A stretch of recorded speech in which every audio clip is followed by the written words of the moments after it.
Echo stop.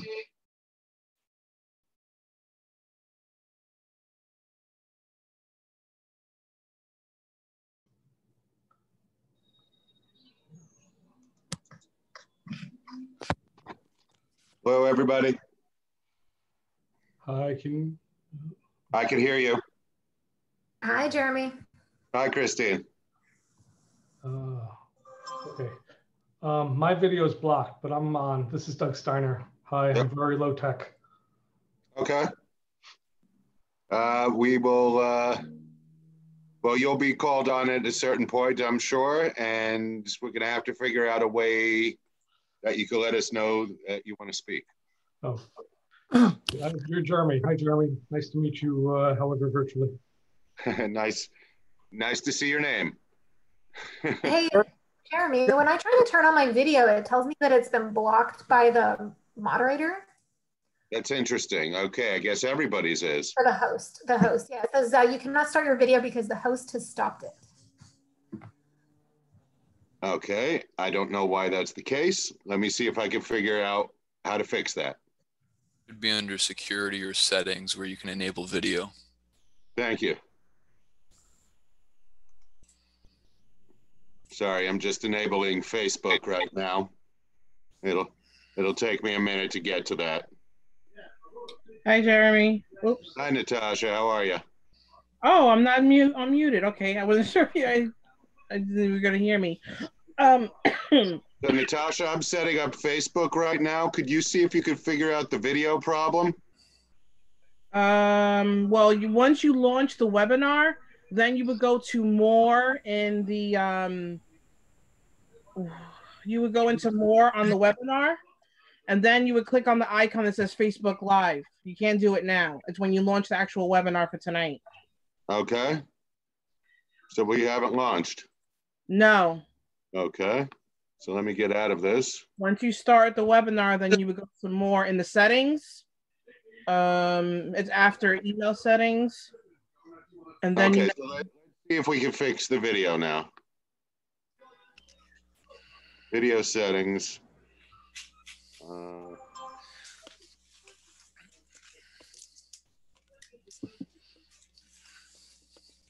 Oh, that's interesting.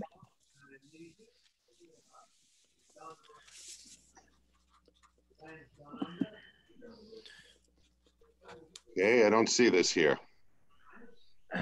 I can't sign in while you're signed into the account, right? Can't I make you? Where are you? Hang on. On my screen, you're to the, I'm to your right or left or whatever. Okay, hang on. I couldn't. This is new to me. I'm used to WebEx, so let me. Yep. So you should be the co-host. So you're co-host now, Natasha. So let's see if we can figure out this video problem first. Okay. All right, let me, how do I exit full screen? Okay, here we go. All right, so let me get into Zoom. I'm gonna sign in. Jeremy, Jeremy, can you hear me? Yes, I can. How are you? All right, it's Danny. I know.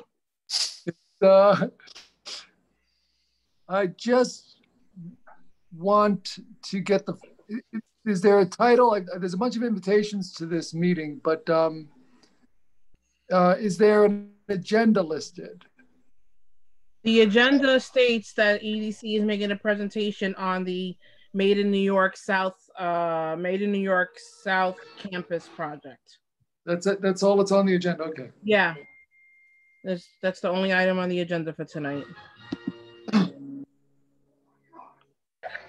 me go into. All right, so Jeremy, I'm in edit this webinar. Right. And I can't edit it. Oh. Do we have to launch it first? No. I should be able to. Let me try this again. Hang on. Why isn't that working?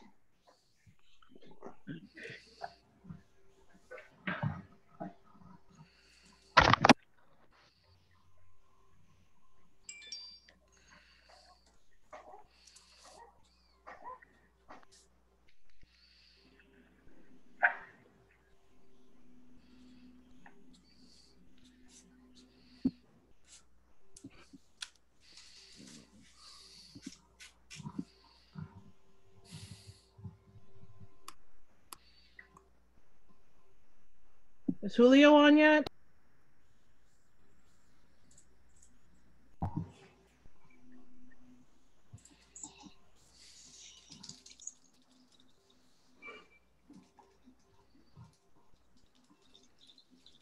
Julio's not here. Nick Azadian, you had some ideas for us? Yeah, it should be under security or usually that's how you do it. Natasha, do you see one that says security? I don't see that. Hang on.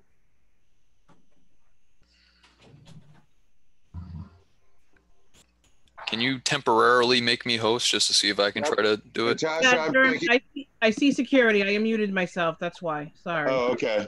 So you see security? Yeah, just give me a second to get back in there. Hold on. Good thing we started early. Yep.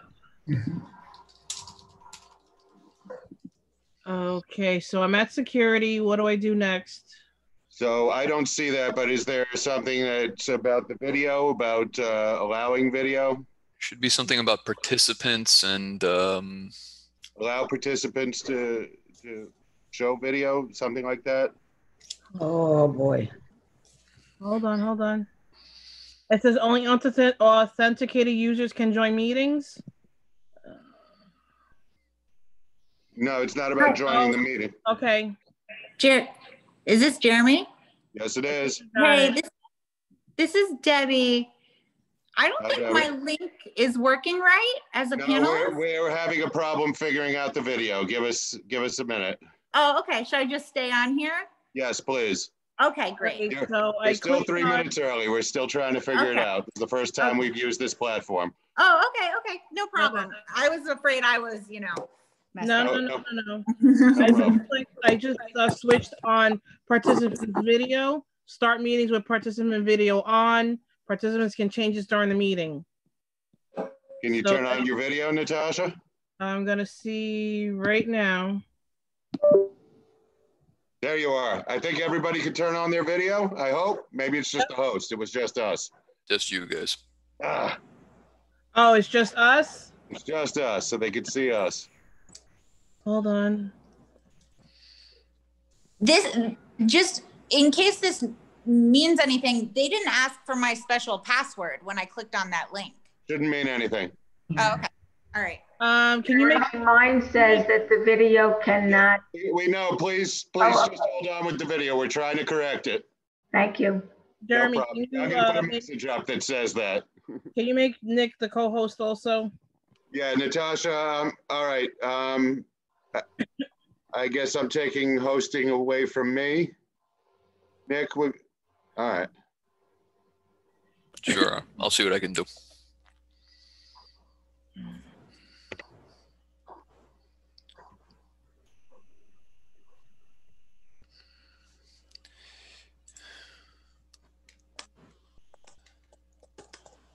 Well, that's interesting.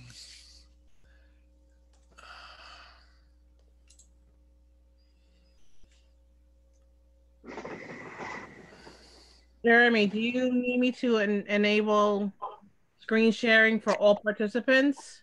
No, that's not what this is. Okay. Jeremy, see you. Whoever that was, I barely heard you, but please hang on. That was Roddy. Oh, hey, Roddy, hang on, please. Oh, good.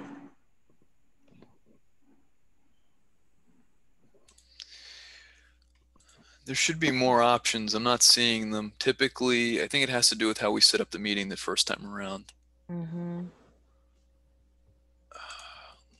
Let me see. Hold on. Well, I just found something that says allow. Oh, wait. Oh, no. Never mind.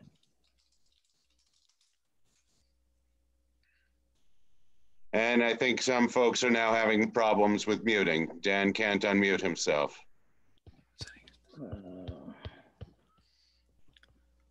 I think you have to go into the web version of this and then you have to enable it for the meeting.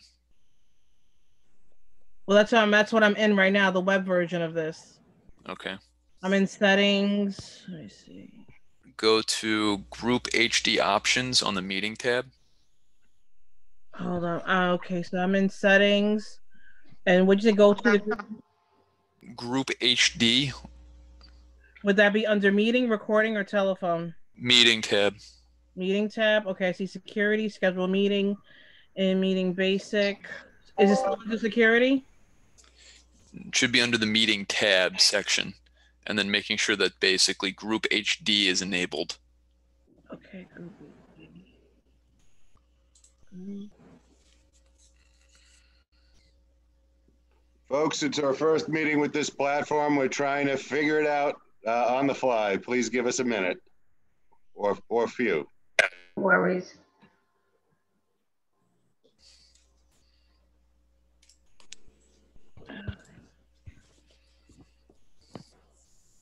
Okay, under the meeting tab, I'm in security, but I don't see that group HD that Nick is mentioning.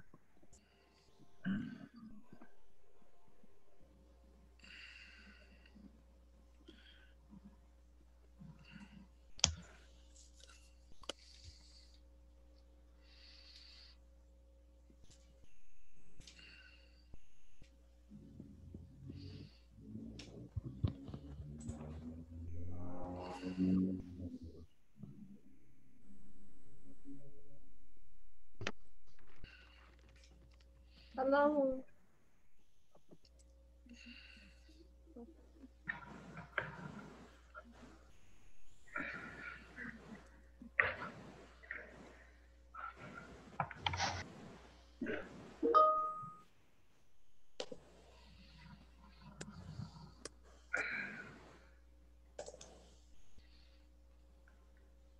Oh, I see it. Okay.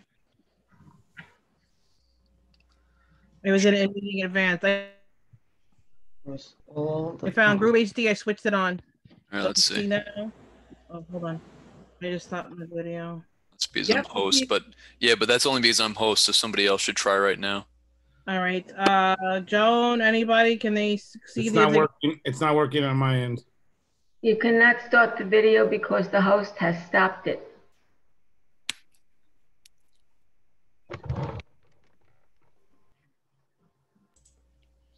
Jeremy, do you want to take me off as co-host and then you? Yeah, me as well. And then I think you just have to keep the video open all the time, maybe. I'm guessing here. Hi, everyone. Hi. Cynthia.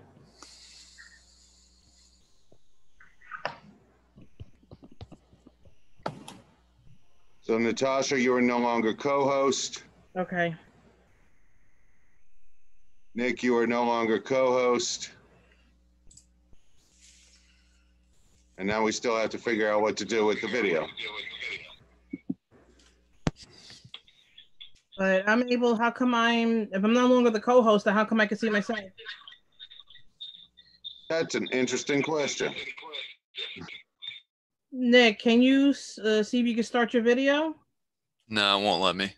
That's weird because I'm You not. won't let anyone. It keeps giving you the same message. I just stopped on my phone. Yeah, I'm getting the same thing. The host has stopped it. Everybody is getting the same thing, folks. I just got the same thing. Okay, I will. Okay, we're just gonna take a few minutes while we're trying to figure this out. Can't make it. I'm on. Oh, hi, Diane. Hi. How are you? Okay. Echo off. That? Jeremy, try clicking on participants in the host control. All right, hang on 1 second. I'm in security now. Let's see. I think we're just gonna wait for Mary Ellen.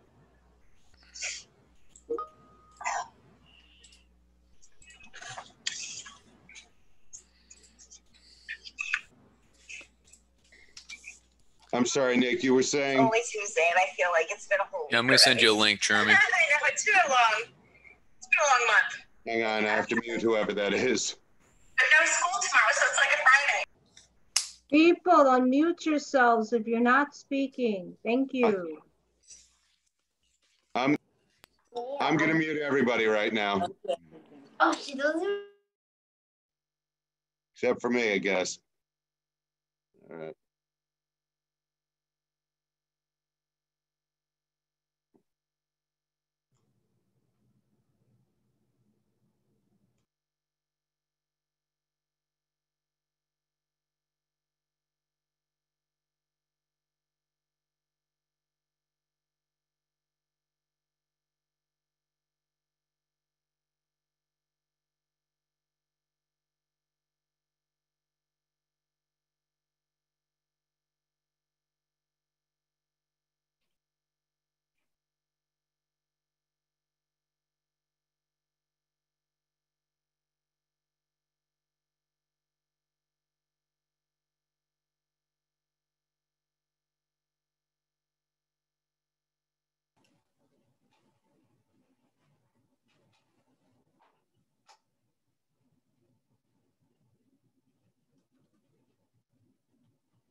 COVID testing, it directs you to CityMD and things like that. So that's the first thing that people are going to go. Please mute yourselves.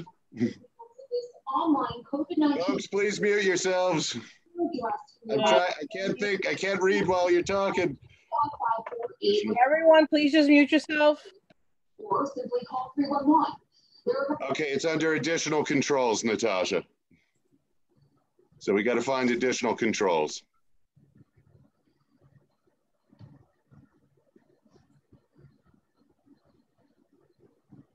Jeremy, in your host controls, do you see something that says participants? Hang on.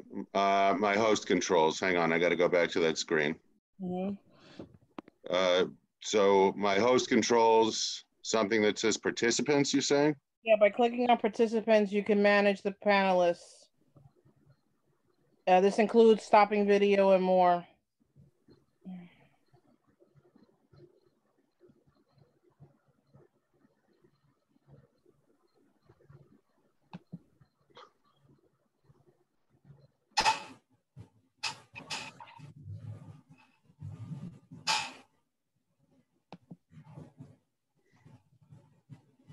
I don't see that control. And you're the host, right? I'm the only host right now. Yeah, that's what I found when I was looking for help at the Zoom Help Center. Because I'm looking in the settings, and unfortunately, I guess because this webinar has started, I can't edit it.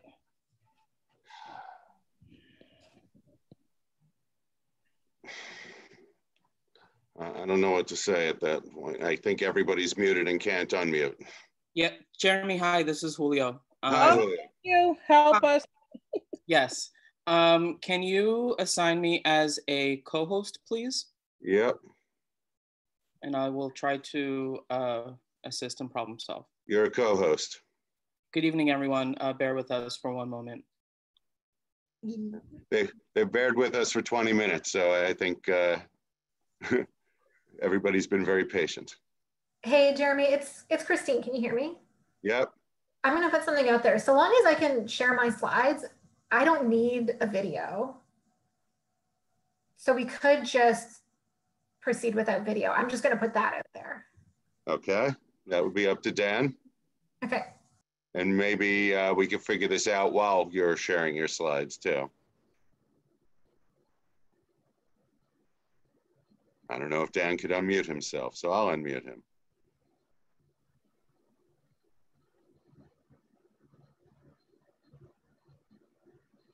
And now I can't unmute. Excellent. Remind me why we changed our platform. I guess this wasn't gonna be not. Now Dan's missing. Oh, no, there he is. Okay, so everyone should have the ability. Everyone should have the ability to start their video now. There we go. Thank you, Julio. Oh, you're. And everyone should also have the ability to mute or unmute themselves. All right, Julio. Julio, I think we need another lesson. That's fine. Hi, everyone. Nice to see your faces. You know, Julio, I asked Jeremy. Hi. I'm like, where's Julio? Is he here? Can he help us? Yay, Julio. So, Dan, you there? Dan? Dan Murphy? He looks unmuted. I can't see him. His Dan video. Murphy? Yeah, there's no video. He could be still connecting to audio, so give him a moment. Oh, okay. Okay. But he was on audio before. I don't want to turn on anybody's camera on them. Dan Murphy? He's looking for the mic. Oh, okay. Hi guys, this is Zach. I'm on my phone. Can you hear me? Yeah. I can hear you, Zach. There's a little video, but I'm at work, so I'm just going to be videoless. Oh, hey, Zach. Okay, we see you, Zach. All right. So in our comedy of errors, Dan's now looking for his mic. Just give us a couple more minutes.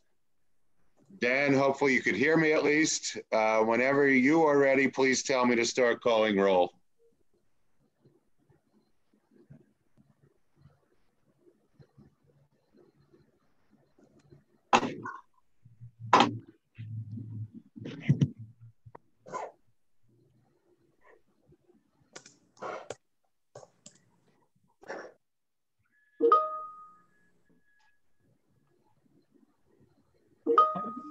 My advice would be for Dan to leave the meeting and then rejoin again, join again. But maybe that'll work. I don't know who said that, but that sounded like good advice.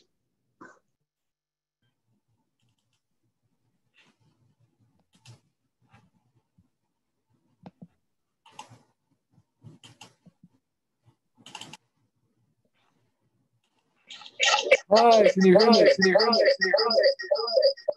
That's a lot of. It's all echoey, Dan. You should have multiple devices on. Yeah, I just turned my phone on, so. Yeah, it's much better now. Dan, whenever you're ready, you could tell me to call roll. Go, proceed, please. Okay, I'm only calling committee members. If you are a member of the board but not a committee member, I will contact you afterwards in the chat to just let you know I've noted your attendance. When I call your name,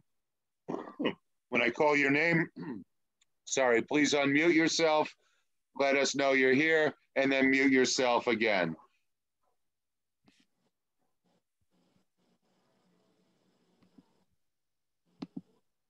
Jeremy, you're muted. Daniel Murphy. Present. Jose Alaman. Nicholas Azadian. Present. Joan Body. Here. Jalixa Campasano. Denny Chen. Justin Collins. Here. David Estrada. Cynthia Gonzalez. Hector Gonzalez. Beverly Kleinman.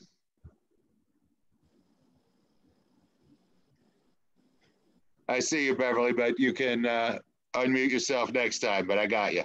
Antoinette Martinez. Marilyn Melman. Cynthia Vandenbosch. Katie Walsh. Fred Wolf.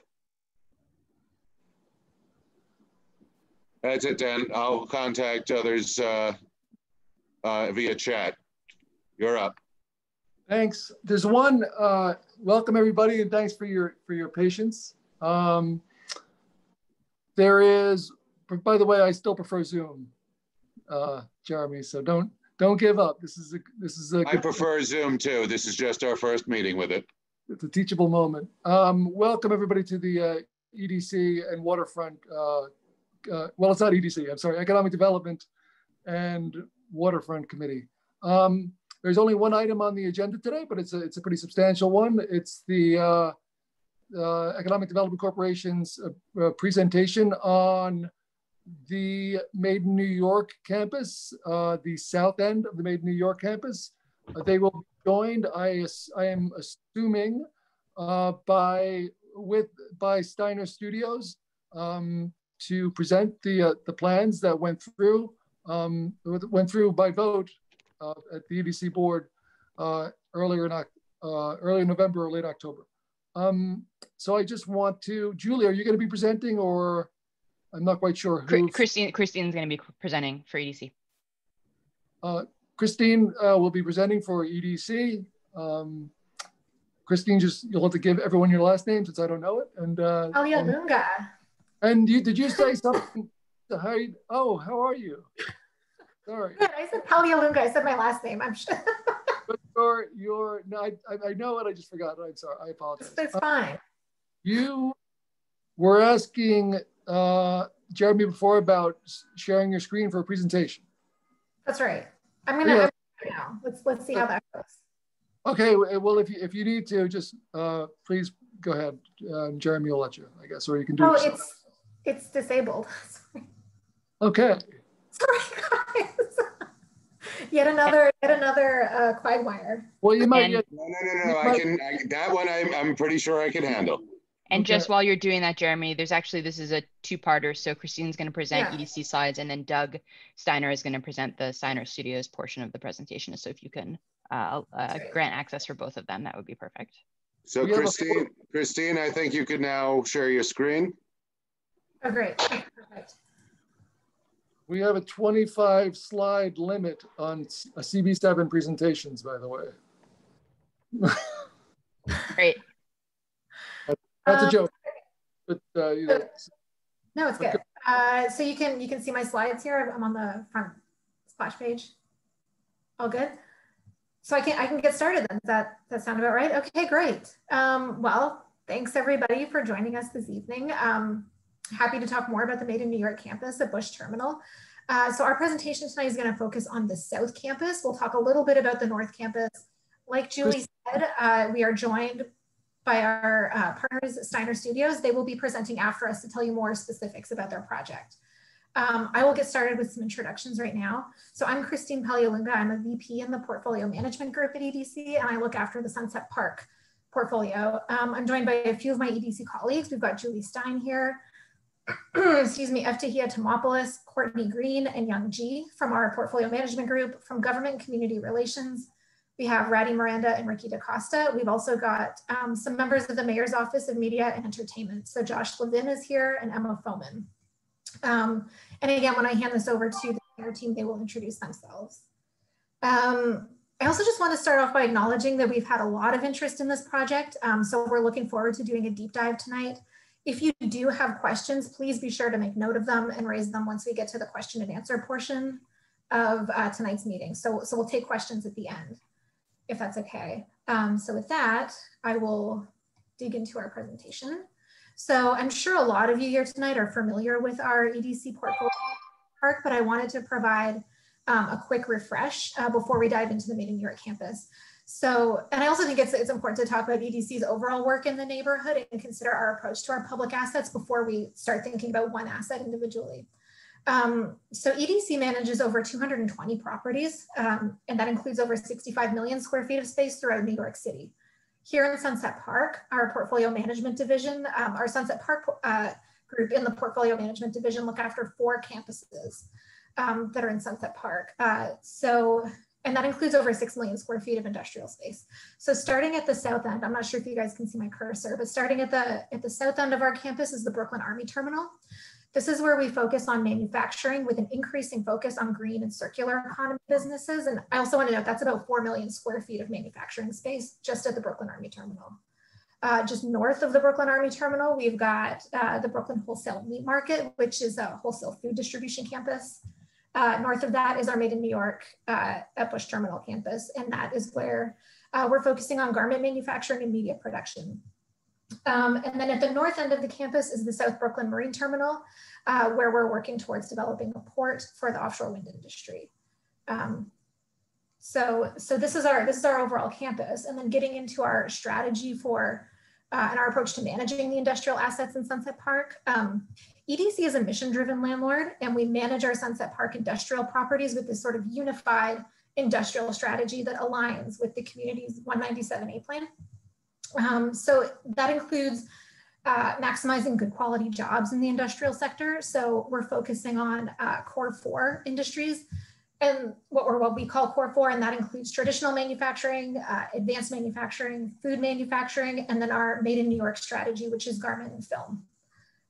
We're also tenanting, or we're prioritizing our tenanting in the buildings with businesses that offer high job density and we've also created a variety of unit sizes that allow businesses to grow with us in the buildings. Excuse me. We're also emphasizing the growth of sustainable industrial businesses in Sunset Park and those businesses that use a circular economy model in their production. And at BAT in particular, we think it has the potential to accommodate the growth of green manufacturing that's needed to meet the goals of recent local and state energy efficient climate adaptation regulations.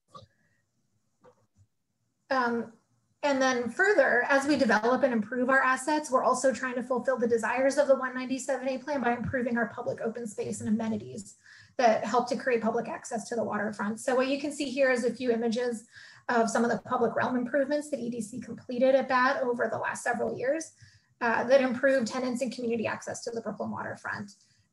We also host events and programming, not so much this year, but usually we host a lot of events and programming, including the BAT block party, various cultural events, family-friendly amenities. And this is also part of our vision for the Made in New York campus, particularly at the north side of the campus. So turning our attention to our focus of the presentation today, here's the sort of zoomed in view of the Made in New York campus at Bush Terminal. So EDC's Bush Terminal is part of this historic shipping complex in Sunset Park that a lot of the other large industrial complexes are sort of born out of. And just like at BAT, EDC has a long-term lease with the city for Bush Terminal that allows us to lease and develop the space for manufacturing or industrial, commercial, all in compliance with the applicable zoning. So I want to point out the North Campus. This is on the right side, it's shaded in blue. It's from about 44th up to 39th Street. And this is where the Garment Hub will be located and a lot of the public improvements. So in that section in blue. On the left, and shaded in red, is the South Campus. That's where Steiner will be building their studios. And that spans from about 53rd Street in the south to 44th in the north. It's also adjacent to a rail yard. So that is an active rail yard and it will remain an active rail yard. So this is the campus we're talking about today. Now digging into the RFP and the whole project and strategy for Made in New York. So as many of you may remember, back in 2017, the mayor originally announced the Made in New York campus at Bush Terminal. That was part of the State of the City announcement. And that campus would involve co-locating film studios, garment manufacturing hub, and public realm improvements. The original vision of the project, I've got in bullets up here on the screen, that included 200,000 square feet of dedicated garment hub, improvements to about 160,000 square feet of light manufacturing facility, improvements to the public realm, and then developing 100,000 square feet of film, TV, and media soundstage production. Now, as you know, this film and TV development opportunity has grown over time. There was a number of reasons for that, but primarily has to do with the withdrawal of a private partner from a previously planned project that was on the South Campus. And their withdrawal allowed us to create, excuse me, sorry about that, additional development sites that we added to the RFP. So that's how that project grew. Now, EDC is working together with the Mayor's Office of Media and Entertainment to team up and implement that vision that the mayor announced. Since the mayor made this announcement, we've held several public meetings. In June 2017 and November 2018, the EDC held meetings to share information and solicit feedback from the community. Jeremy, I'm looking at your cat. It's a nice distraction. While I'm trying to type, he's a big distraction, yeah. Of course, naturally, that's cats being cats. We also attended the Community Board's Economic Development and Waterfront Committee meetings in July 2019 and February 2020. We discussed the project with committee members and the public.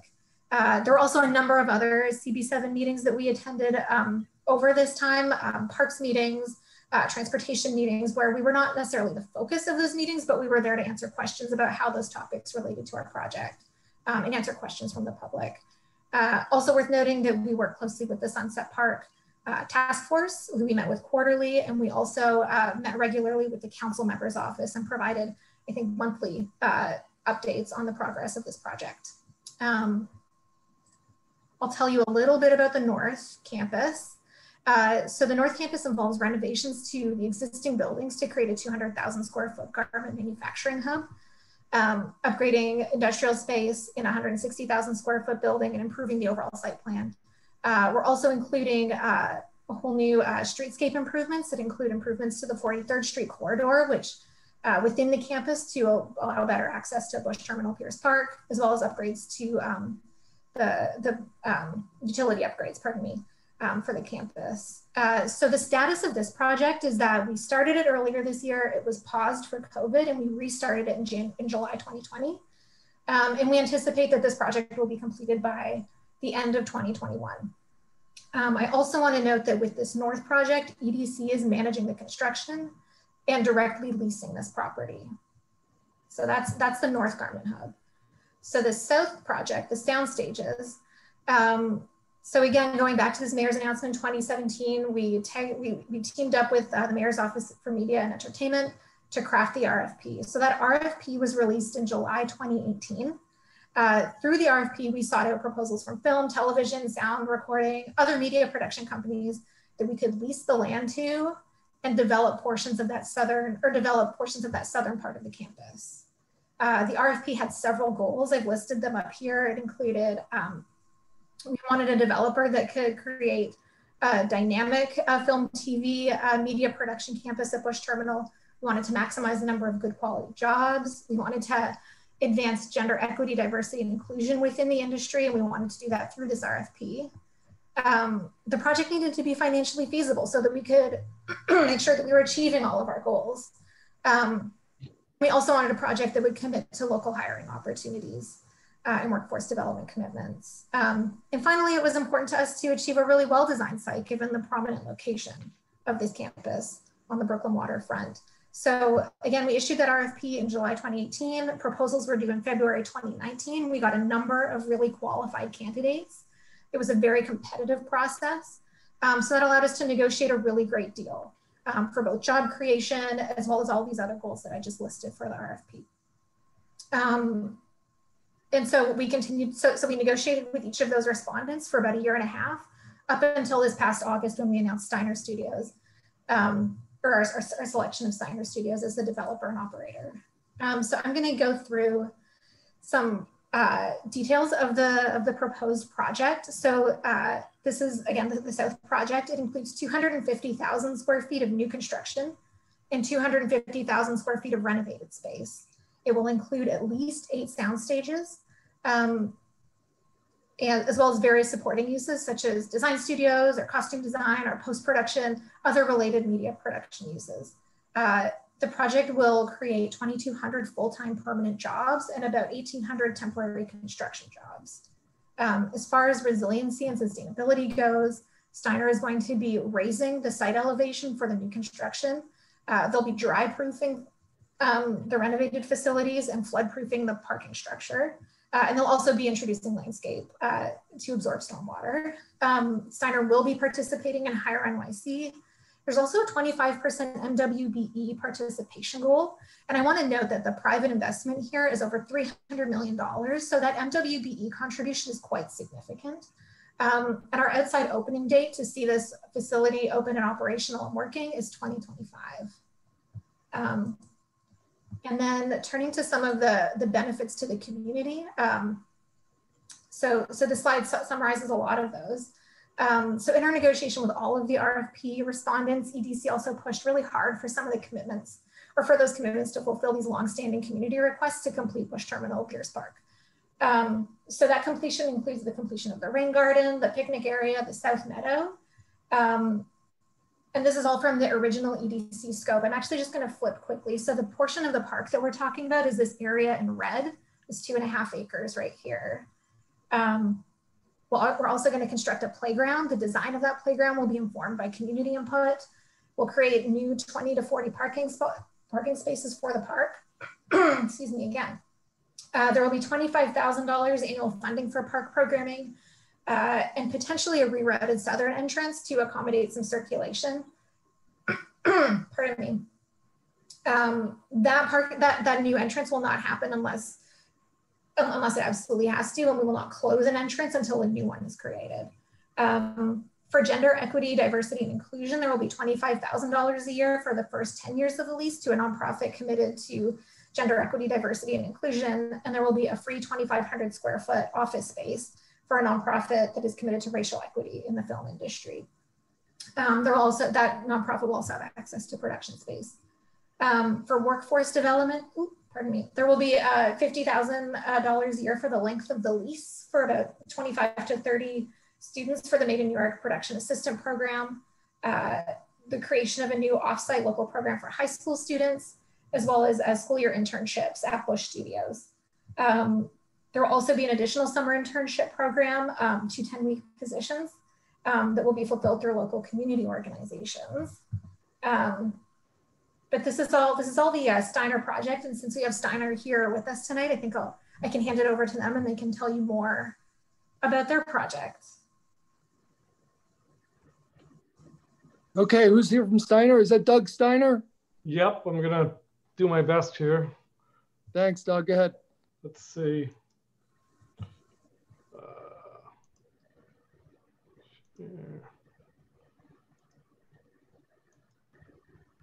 Okay. Can you guys see it? I don't know if you're seeing what I'm seeing, but yep, we're seeing what you're saying. Okay, good. We started Steiner Studios in 1999 in the Brooklyn Navy Yard, opened in 2004. As part of our opening, signed into law that day was the Film and TV Production Tax Credit, which has really fueled the growth of the business here in New York. It's a business that wants to be here. It's based on talented crews, infrastructure for the business. Talent wants to live here. It's really plays to New York's advantages, and it's a huge and ever-growing industry, particularly important now that we have a downturn and most manufacturing is overseas. Our studio is about 780,000 feet at the Navy Yard. I like old maps, and I like to think about the ever-changing nature of Brooklyn, and I think Brooklyn is so interesting, so we included these, but I don't really have anything to say about them. Here you get a sense of the site and the broader perspective of the community, but I think everybody's pretty familiar with where it is. When we started at the Navy Yard, it was very similar to what we're talking about here. This is what it looked like. And we have done it. We did a historic renovation on the building in this slide. Our first building is 300,000 feet, 5 stages, and you see the parking. We've since expanded into other parts of this photograph. Another angle of the same building. And that's the historic renovation. We rehab those radio towers on top and light those up at night. And the catenary, which is the line between the 2 towers, trying to add our little bit to the Brooklyn skyline. That used to handle all the radio communications for the North Atlantic Fleet. The building has these great Art Deco rounded corners. We had the glass cast to be round. On 3 corners of the building, they're round. 1 corner is straight. That's what we got. We did a historic renovation there. And I'll talk about one of the tenants in a few minutes. This is one of our stages. It's basically a big open space, no columns. lots of electric because the lights draw so much power. And the HVAC has to be very, very efficient and yet silent because the lights throw off a lot of heat. No columns means that a production designer can design whatever they want, and they're not working around columns. They can build anything, build wherever they want, light at any angle, shoot at any angle. So we built the first purpose-built state-of-the-art stages in New York in 60 years or longer. Some of the things we have hosted.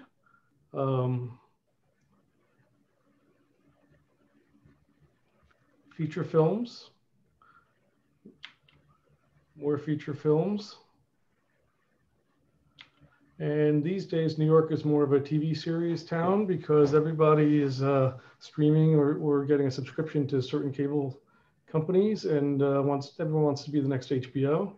TV is better for the city than film because film is pretty nomadic and TV plants roots. Just a few examples: Boardwalk Empire, Girls.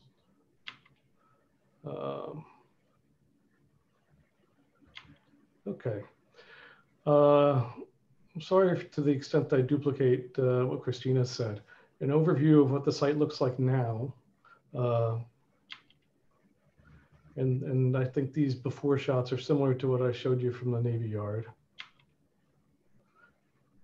And the park is great and will be even better.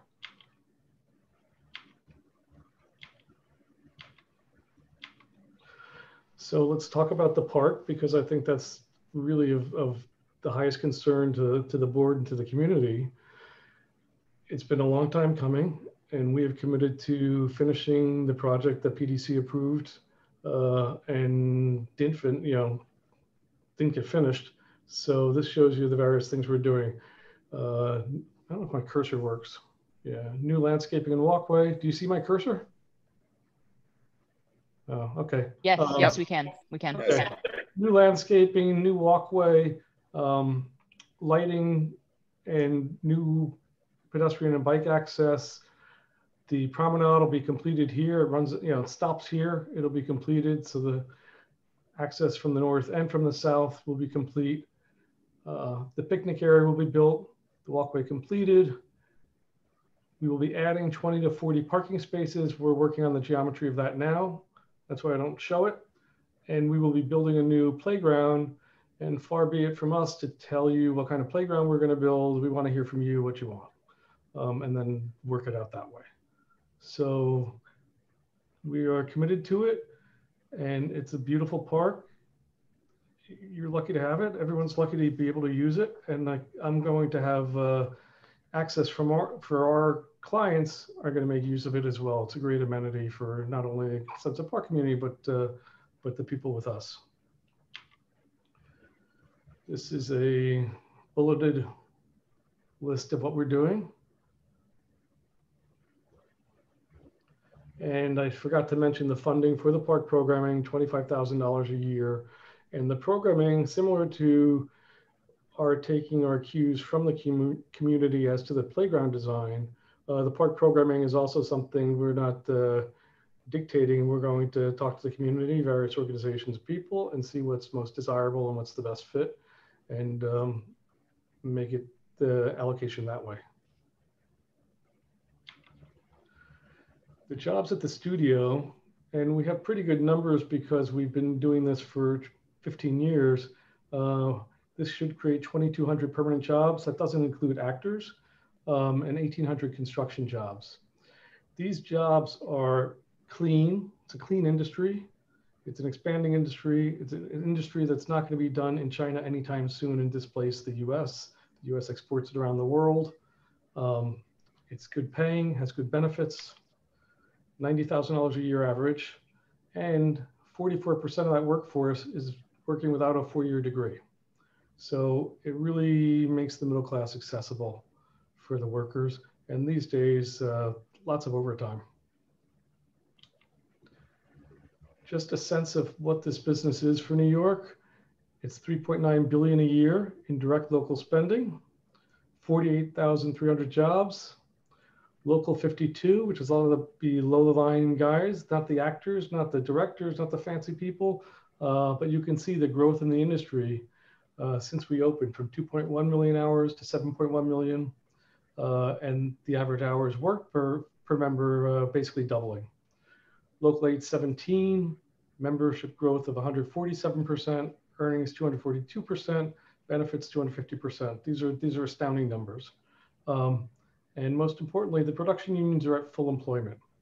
And that's really what that's really why we need to create the labor force to feed further growth in the industry, and it should come from the local community here.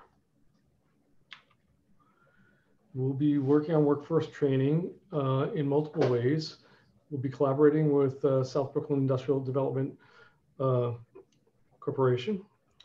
We will be working with Brooklyn Workforce Innovations, which has had a longstanding program with the city to train people to be production assistants and to get into post-production, and we'll be funding them throughout the term of our lease.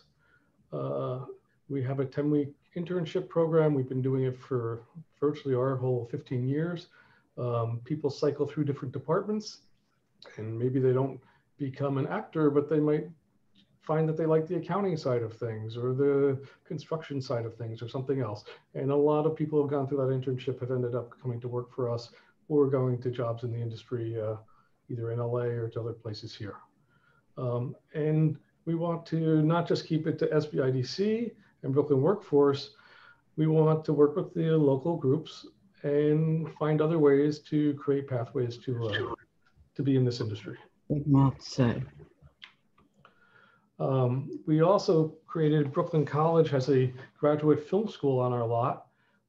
It's the first graduate film school on a working lot in the world, and it makes the ability to be in this business affordable to people that would otherwise not be able to get there.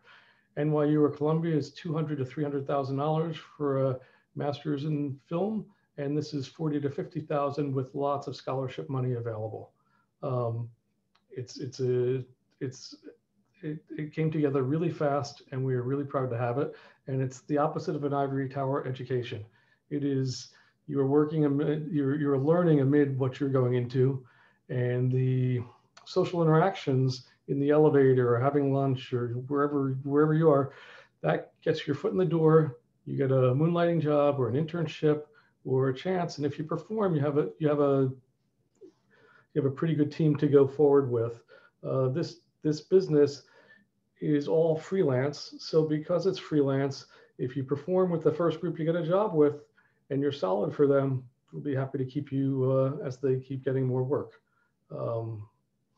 So getting your foot in the door is critical. This is one of their classrooms/studios. As far as diversity and inclusion, just a little bit about us. 71 employees, 34 non-white, 22 female. We have 9 departments or divisions. Of those divisions, 5 departments are headed by women, 2 departments are headed by persons of color. I grew up with 3 sisters and no brothers. Maybe that's why, but we are very heavy on the female leadership area. In terms of our work in the past and performance under MWBE, we recently built a project in Admiral's Row on the corner of Navy and Flushing. We achieved our goals there.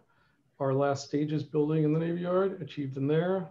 We have a great collaboration with the Navy Yard Employment Center and with STEAM. And we get a lot of people through the Navy Yard, both summer interns, which have turned into permanent jobs, and all kinds of placement for our clients. And we host job fairs with them to find both labor and firms to bid on our project. The laborers to work and the firms to bid. What we are doing as a part of our commitments, we have a 25% hiring goal. We will be funding, as Christina talked about, funding Mayor's Office of Media Entertainment. The programming that they will do will be focused on women in film, theater, music, and digital media, because they've been kept down. And we will have 2,500 square feet dedicated to really people of color getting into this industry. And that, besides the 2,500 square feet, to the extent we have space available, we give it free. That's our preliminary look at what we're thinking about. I don't really want to dwell on this because I think what we're here to talk about is our commitments to work with the community and to fund various things and to bring the park to completion. We've always done what we say.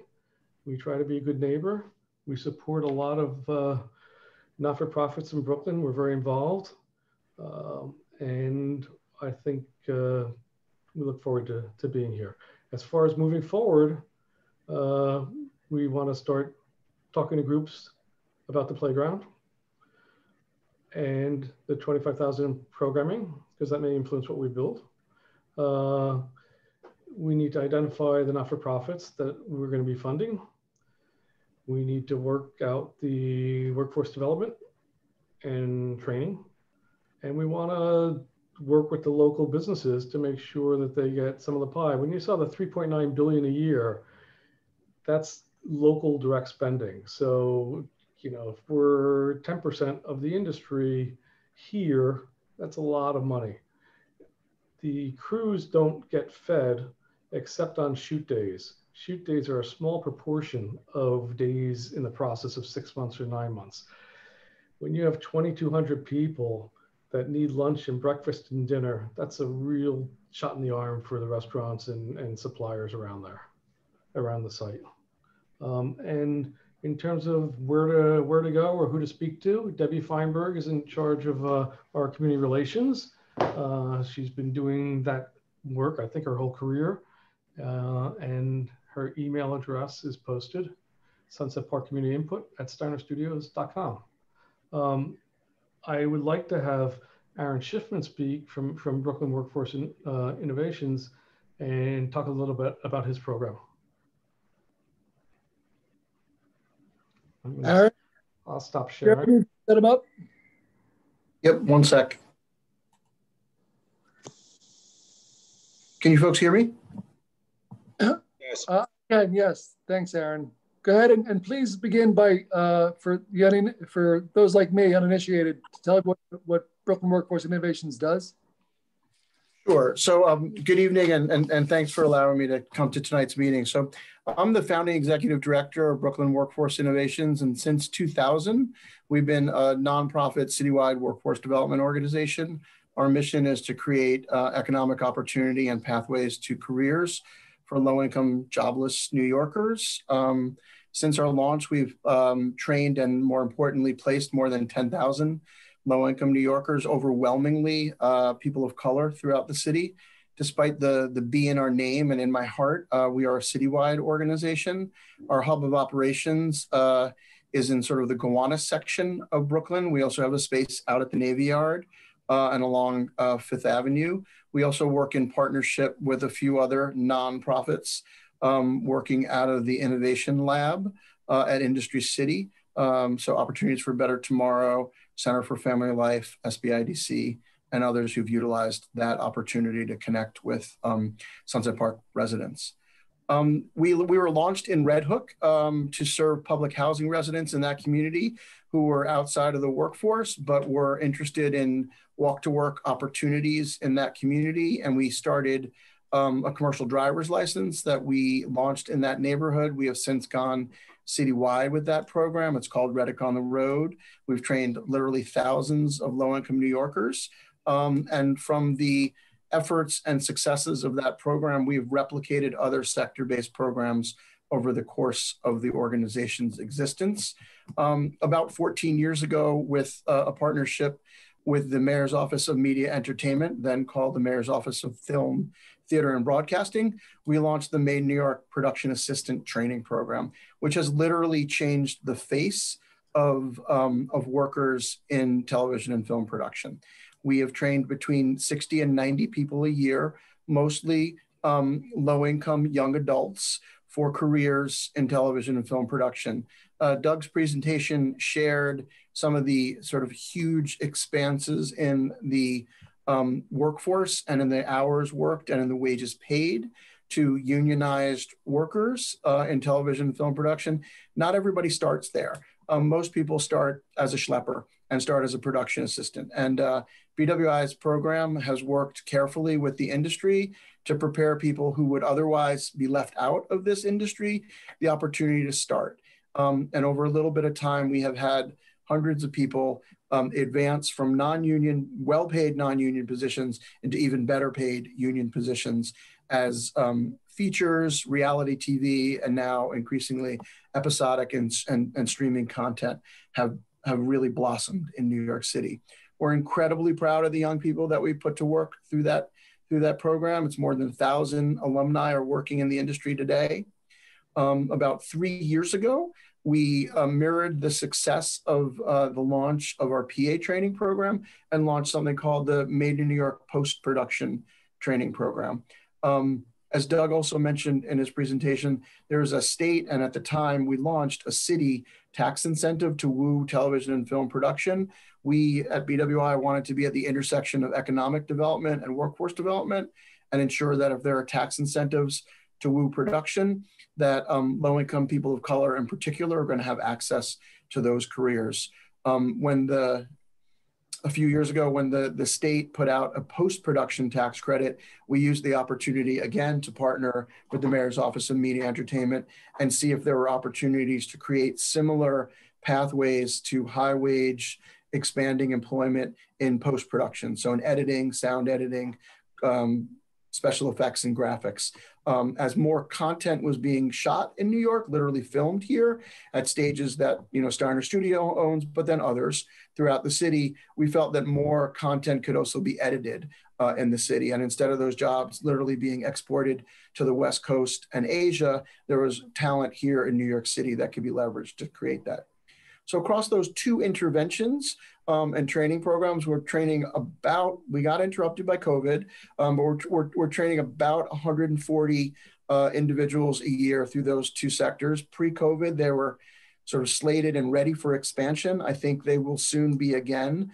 The industry has come back strong. There is more days in production with each passing month as we're coming out of COVID. I think the industry has responded incredibly well in partnering with labor to make sure that the positions around on film sets are safe, not only for talent, but more importantly for crews. And there's a lot of content being shot in New York, and we feel that there are tremendous job opportunities moving into the future. We help people get a lot of jobs at places like Steiner Studios at the Navy Yard and the other studios across the city. But when it's safe to do so, the actual city itself is backdrop to literally hundreds of productions each year. And our folks are working in every community across the city and ensuring that those career options are available to them. We need workforce programs like BWI's training programs, like RealWorks, that are creating internship opportunities and leveling the playing field for low-income people of color who, but for the intervention of training, the access to networks and the supports as they transition to work, would really be left out of a very significantly growing industry. We've had a great track record with Steiner. They stand behind their promises. More importantly, they open their doors to my staff, to my teams, to allow introductions so that my program team, who helps every graduate get a job and stay in a job and get their next job and get the one after that, and then put their candidacy together for unions, those connections have been critical. In the presentation Doug shared, there's a lot of big boxes. Studios are hotels for productions, but they're introducing us to their guests. They're using their unique position of enabling productions to come to New York and shoot in New York and get full scale, soup to nuts production support. They're giving us the entree to those jobs and those high quality jobs. And the $90,000 average salary that Doug put in his presentation is true. I have graduates who were low income, some who were homeless, some had been formerly incarcerated, some who'd never finished college, who are earning that amount of money working in production after a couple of years. We couldn't be prouder of them. And we're hopeful that as television, film, and reality TV continue to expand in our city, that will continue to open job opportunities to residents of Sunset Park and other communities that critically need those jobs. Thank you. Thanks, Aaron. Yeah, I can tell the group, I took my daughter to your annual benefit a few years ago, and you had a graduate speaking. You had taught cable installation, if I remember correctly, working for the cable companies, and hearing his life story and how you turned it around brought tears to our eyes. My daughter still talks about it and wants to get involved when she finishes school. So you do great work. Thank you for that. I'd like to introduce Katie Beck-Sutler from the Navy Yard. I'm not sure if I'm pronouncing your last name correctly. And she's going to talk about how we work with the Navy Yard Employment Center. Hi, everybody. Yes, Katie Beck-Sutler from the Brooklyn Navy Yard. I'm the Vice President of Workforce Development. It's a pleasure to be with all of you tonight.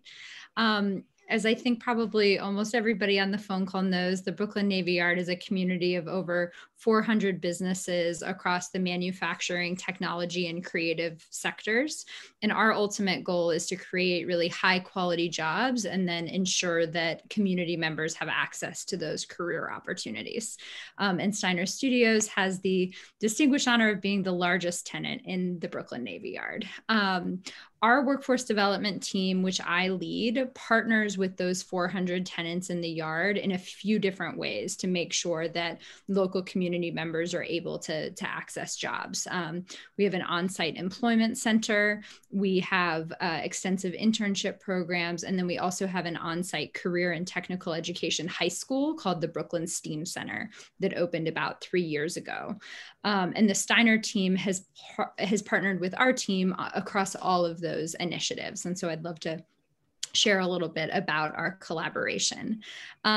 First, in terms of the Employment Center, during the construction of both the Admiral's Row project as well as Steiner Stages, the Steiner team called upon our team at the Employment Center to support them around the hiring of local workers for those construction projects. So our team held multiple hiring fairs in collaboration with the Steiner team as well as all of their subcontractors.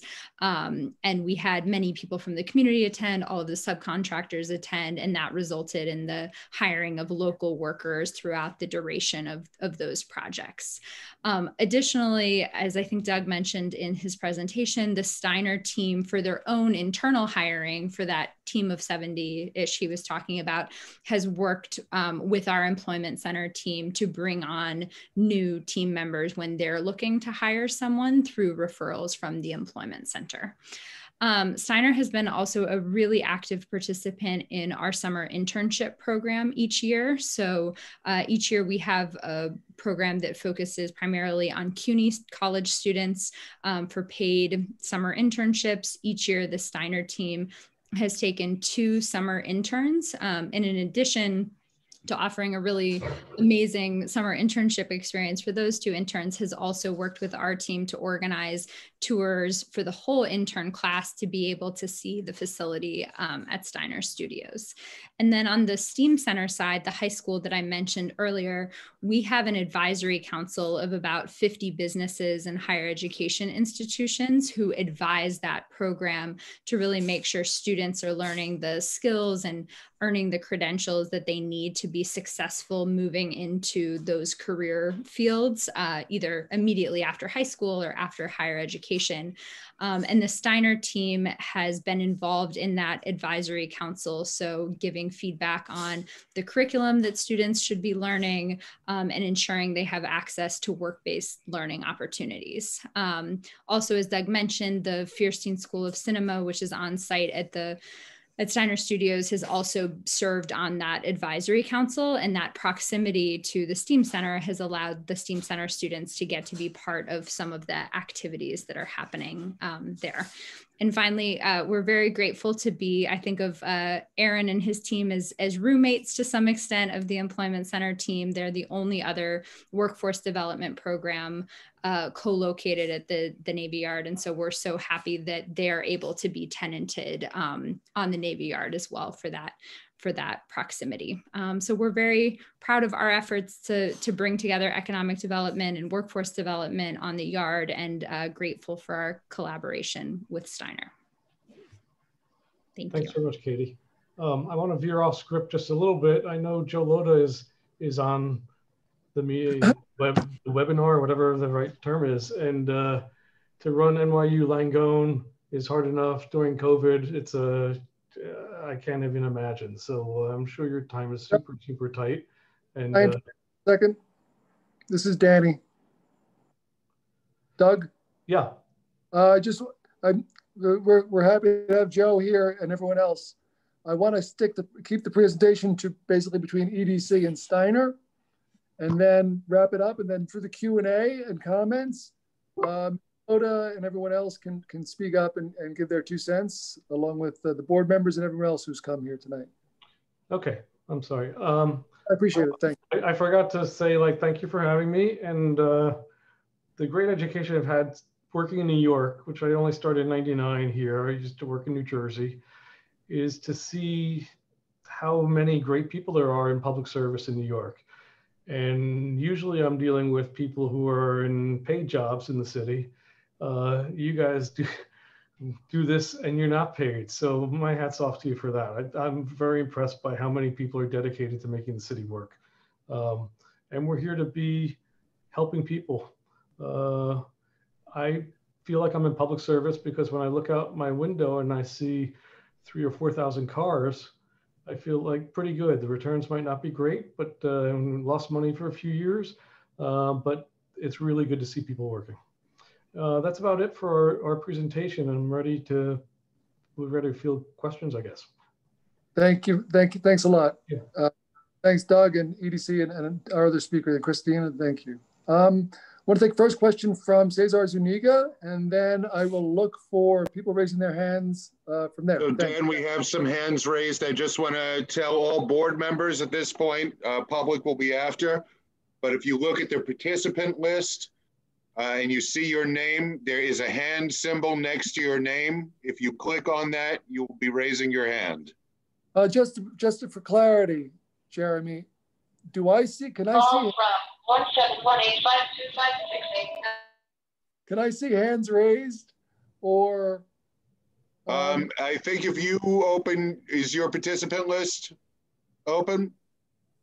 Yeah. Oh yes, I see them. Okay, thanks a lot. So we're going to start with Cesar. Then we're going to go to Pat and Justin Collins. Thank you, Dan. Thank you to EDC and Steiner Studios. I'm Cesar Zuniga, and I'm the chair of Community Board 7. Clearly this project has a lot of potential, and it's and on paper it seems like it can provide lots of jobs, lots of benefits for the community, and that's never a bad thing. But what I want to just kind of put out there and put on the table is, we are a community that's been disproportionately affected by COVID, and before COVID, a whole bunch of other sort of burdens, environmental burdens, what have you. And so I think you will hear tonight probably from folks some anxiety that we have about,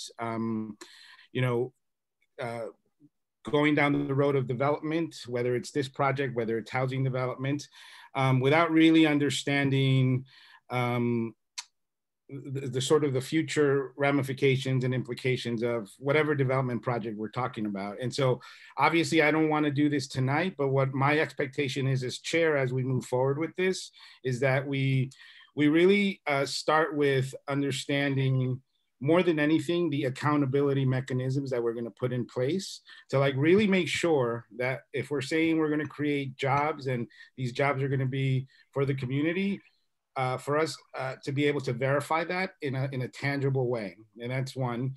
I'm really interested in having extensive conversations about some of these community benefits that are on the table at the moment. I feel like it's a good start, but certainly not where I feel comfortable as a jumping off point. So I'm hoping that we can have more substantive discussions, particularly around the job creation and some of the internship programs. I do have a lot of friends who are in the business, in production. What doesn't escape me is that most of those friends are white and middle class and can afford to be PAs for an ongoing amount of time because either their parents subsidize them or whatever. I'm not sure you're going to find that demographic in this community, so I really want to be very clear about how to build some solid pipelines for our community. And then also, I think as Doug was talking about some of the other economic activity around the community, around the studio, I think anyone who understands and knows Sunset Park, we have some of the best ethnic food in the city. And I really want to make sure that we're talking very concretely around how we're going to create some meaningful partnerships between the studio and the local businesses for catering purposes and for frankly, other opportunities that exist within our business context. So again, I want to make sure that that's on the table and that there's a way that we're going to really create a substantive accountability mechanism so that we're making sure we're staying on top of these hopes and aspirations and milestones. Dan, would you like us to respond now or take other questions first? Oops, sorry, Dan, you're muted. You're muted. Apologies. Go ahead, respond to any questions. Great. So Doug, maybe I'll take the first crack at the first half of this and then hand it over to you. So I know in previous conversations in this community, there's been a lot of questions that have come up around what accountability mechanisms are created around certain community benefits. And I want to share with you, because this is a project that is codified in a pre-development agreement and a lease agreement with EDC, there are certain things that are contractually obligated in this instance that if it were a private rezoning or something like that is harder to sort of track down. So I want to just give some confidence around what some of those obligations are as a jumping off point into this conversation. So first of all, any of the construction obligations that Steiner Studios has committed to, both around their own development, but also around the park, that is guaranteed via a completion guarantee for us. And so they are obligated to finish it, and that's built into the way their financing is structured. As it relates to the other benefits that Christine had run through on that second table that she showed, the way the agreement is structured is that they are obligated under the lease to deliver on those, and we have the obligation to we have the opportunity to default them on their lease if they don't comply. That said, would we default them on a lease obligation that they don't pay $25,000 for the park? Probably not.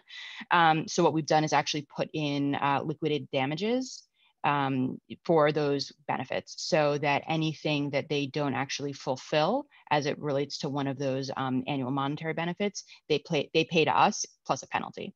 So there's actually, it's cheaper for them to do what they're supposed to do than for them not to. So I think in terms of the table of things that we showed, we feel like we have very strong accountability mechanisms in place that they will be delivered. And importantly, the project is being delivered in a single phase, which means that you don't have to wait, down the road for the project's benefits to be delivered. They all come online at once. And then to speak to your question about accountability around jobs, I think I'd like to sort of reframe your question a little bit about what type of reporting we can put in place. We, and I think Cesar, we've talked about this before. So Cesar, sorry, we've talked about this before. We didn't go out and say, we were looking for a job that was going to create, our project was going to create 2,200 jobs, right? We said we had a set of goals. We wanted to build on a certain development site. 2,200 jobs is the number that the Steiner team has projected, and we agree. But if they deliver 2,199, it's not a failure on the project. So I just want to be clear that I think your point is you want to know, the jobs that are created, making sure that the workforce development and the local hiring stuff is real.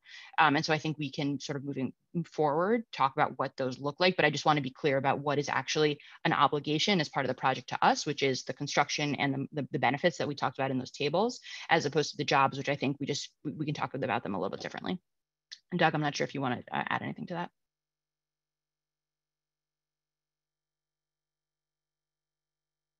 Doug, you muted yourself. Okay. I've been in business for 37 years, and I think you'll find our reputation is we do what we say. And I think our success in New York is all too often the city does business with people and ends up in litigation with them. And sites remain, you know, derelict for decades. And the reason we were able to make our first building happen in the Navy Yard and expanded 6 times since is because we do what we say. That's also how we built Admiral's Row. And I also do other projects, non-studio. And I think if you check up on me, I'm totally fine with whatever you'll find. And morally, I'm committed. It's not just forget the contracts and all that. I am making it my business to create more opportunities for people of color. I've had discussions with people. The unions have to get more diverse, and with training programs, they can be pressured to get more diverse because there is a production tax credit. And there's permits, you know, there's shooting permits and all that stuff. So there are mechanisms to do it. And most of the unions have started the process and gotten better about it. But here the challenge will be making sure it's at Sunset Park. And I think by having the programs there, that's the funnel. And we will make the introductions and try to facilitate it. Thank you, Doug. I saw Ruben Colon somewhere in the attendee list. I'm sure he'd agree with you that unions need to get more diverse. We're going to Pat Ruiz, Justin Collins, Nick Azadian, and then Joe Loda. Hi, good evening. I'm Pat Ruiz. I'm the second vice chair of Community Board 7. And I'm always an advocate for older adults. And I would hope, and I know that it's great you have internship programs for the young people and the opportunity to get their foot in the door. But I also am an advocate for the older generation, those who are in their 30s, their 40s, and possibly 50s, who will need a job and are probably talented, have that career background. And I'm hoping that that's a population that you will be able to serve. My second thing is I would like to make sure when it comes to the park, and I know you said you were going to be reaching out to the community. The park is going to be accessible for the mobility impaired, the hearing impaired, every possible community that we can, because the park should be available to all children. So that's my pet peeve, and those are just the 2 things. Other than that, this sounds wonderful, but I just hope that you guys would consider the 2 things that I brought up. Thank you, Pat. If any of you guys want to address that, I think that stands for it speaks for itself. But if not, I'll go to Justin Collins, then Nick, then Joe. Hi, everybody. Justin Collins, member of Community Board 7. Some of the folks on this call who are not CB members may know I've spent the past several years in the workforce development space. So a lot of my interest is in creating career pathways and living wage jobs and economic opportunity for low income, unemployed, underemployed individuals. So I'm hearing a lot of things about this project that I really like. There seems to be a real emphasis on living wage jobs, career pathways, union jobs, and it's also an industrial use in an industrial zone, which I think is nice, and it is different than a lot of the other sort of development projects that have been proposed in the area. So that's all very encouraging. I just have a couple of questions. One is if either Aaron or Doug or anyone else really could talk a little bit about the pathway from training programs into some of these unions, because as Doug has acknowledged, the unions do need to get more diverse, and what are the processes for really ensuring that individuals who've been trained in one of these programs at Made New York or any other program, how those individuals have a pathway into the unions? And then the other question is, how are we going about ensuring that jobs are being really created for the benefit of the local community?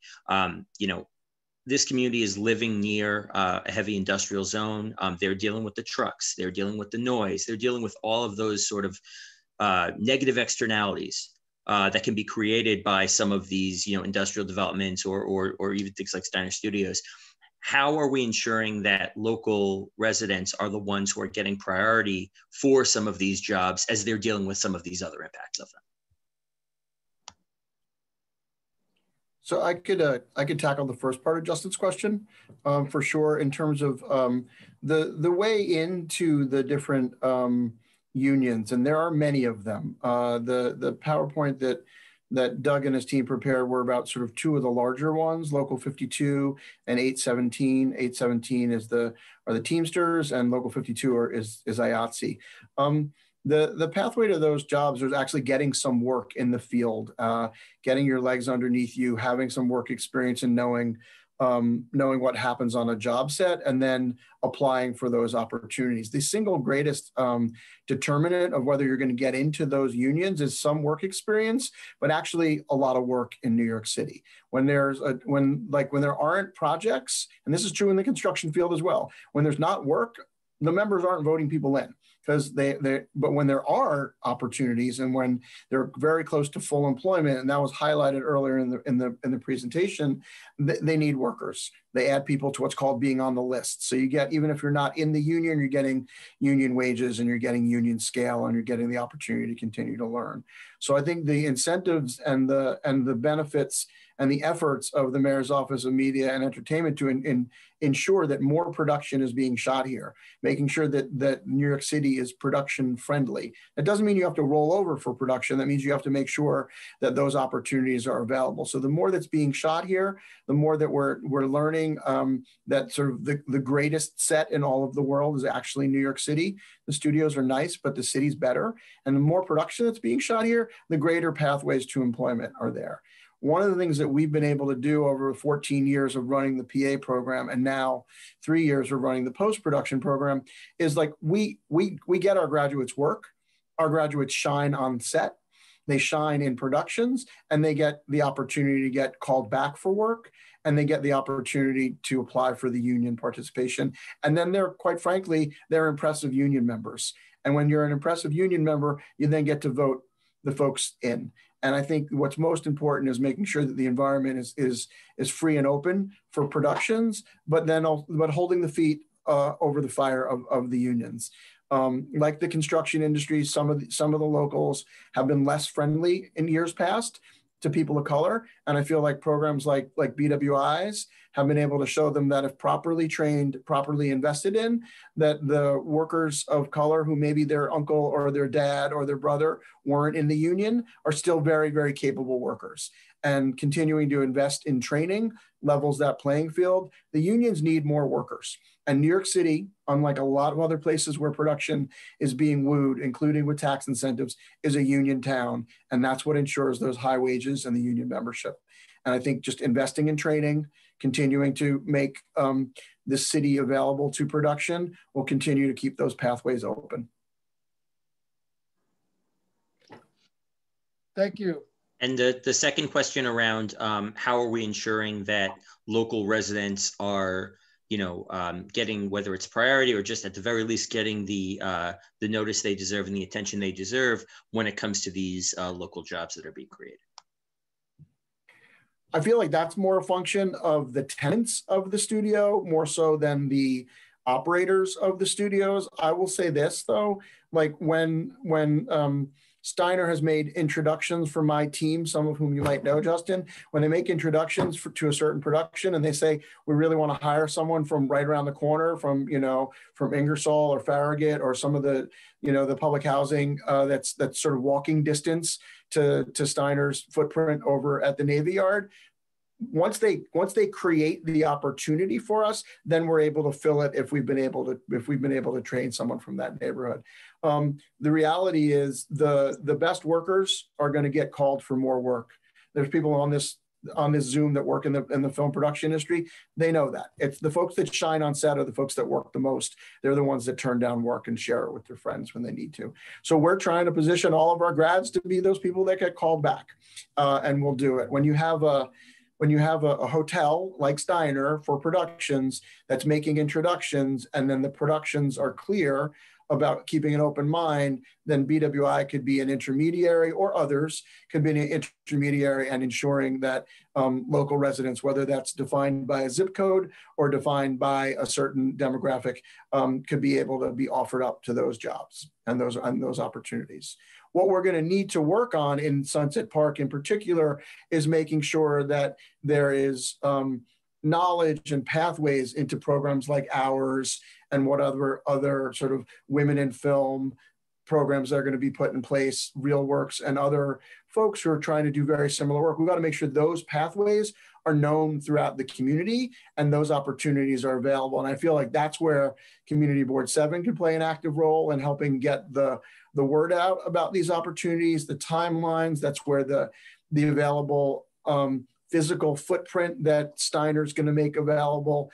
I think they mentioned 2,500 square feet for community facilities and community purpose, having job fairs, having training fairs, opening the doors to the community to now enable programming to take hold.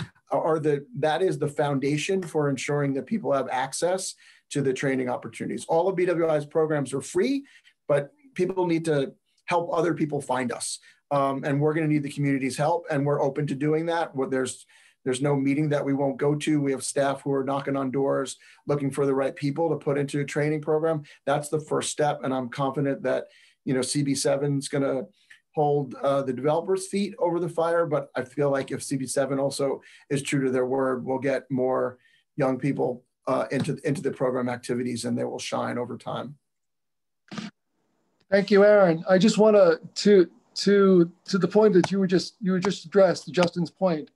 CB7 will obviously do everything it can to get the word out, but we're a small organization. We're a function of the city, but we don't have a big loud piece. But you do have in this neighborhood a bunch of different entities, be it the Workforce One Center, be it the South Brooklyn Industrial Development Corporation, and Ben's here and he'll speak to, or be it OBT or some of the other groups that could really funnel all of these candidates right directly to you better than we ever could. So outreach to those organizations, and I'm sure you already started doing this, is probably something that I would recommend highly to everyone involved in this project. Without question, that's absolutely right. And we work with Ben and his team out at BAT and also in Sunset Park. We work with Liliana's team at Opportunities for Better Tomorrow, Center for Family Life. And I've got a call on Thursday with that collaboration. So we've been working together for a couple of years now, and their roots in the community are without question critical for ensuring that more Sunset Park residents have the opportunities that are available on television and film. And beyond Steiner, production workers go where the production is. It's not only at the studio. But you gotta be able to get your first couple of jobs somewhere and build your network and build your street cred, and opportunities for longer term engagements, like an episodic that might shoot for months and months at one of Steiner's studios, are exactly the types of opportunities and learning environments that people will thrive from. And if I could just add one more thing, I think to Alexa's point in the chat right now, there are obviously other communities also that we want to loop in. And I think one of the ways, Dan, that the CB7 can be helpful is that members of this board who have, resources and connection networking to offer to Debbie will be a great first step, because this is just the beginning of developing a lot of relationships, and they're the ones that we have worked with before, but there are a lot of other relationships to develop. So hopefully the email address that we can, maybe Doug, can you drop the email address again in the chat? But I think we really want to connect folks to Debbie so that we can be developing a really diverse and robust network of community organizations around workforce and other training. Thanks. I'm going to go to Nick Azadian, Joe Loda, and then John Fontillis. How we doing? My name is Nicholas Azadian, community board member, and I have a couple of questions in pretty much the same strain as Justin and a few of the others. Principally, you know, for a construction of this type in the area where it's going to be located, has traffic patterns been studied in relation to this project and what it will do? Furthermore, in a little bit of a different light, has thought been put into compliance with Local Law 97? This is going to be a very, very large building. And Local Law 97's mandates are going to be very strict. And based on the energy usage that Doug had mentioned, I think you're going to find that to be difficult, which might be a revenue generator for the city in a different way. Moving back to jobs, specifically, are there opportunities for folks that have limited English capability? Because we do have a very, very large immigrant population in Sunset Park, many of whom struggle with English. You know, as much as, you know, programs and everything else, it's a fact of life in our neighborhood, and we want to make sure that there are opportunities for those folks as well. So if those three questions could be answered, I know they're a little scattershot, but.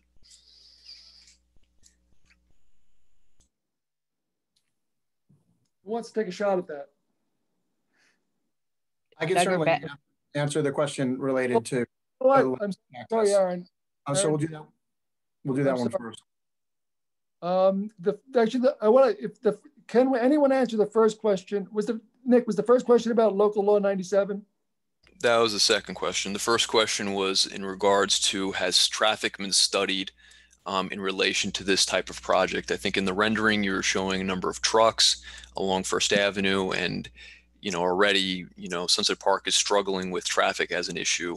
And so we just want to know if there was any thought put into that already. Doug, do you or Ben want to take this one, or would you like me to answer this?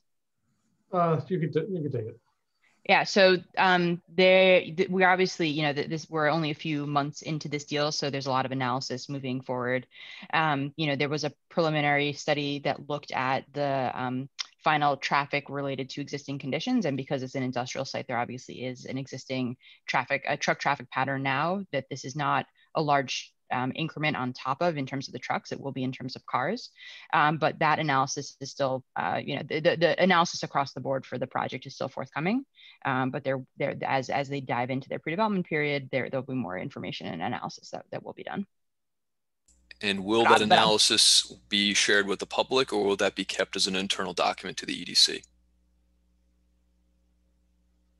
I know that you know, in our many years-long conversation with Jeremy on truck traffic, it's an item of obvious interest. So we will you know, certainly figure out what makes sense to share. But I know we're not getting away with not sharing that information, Jeremy.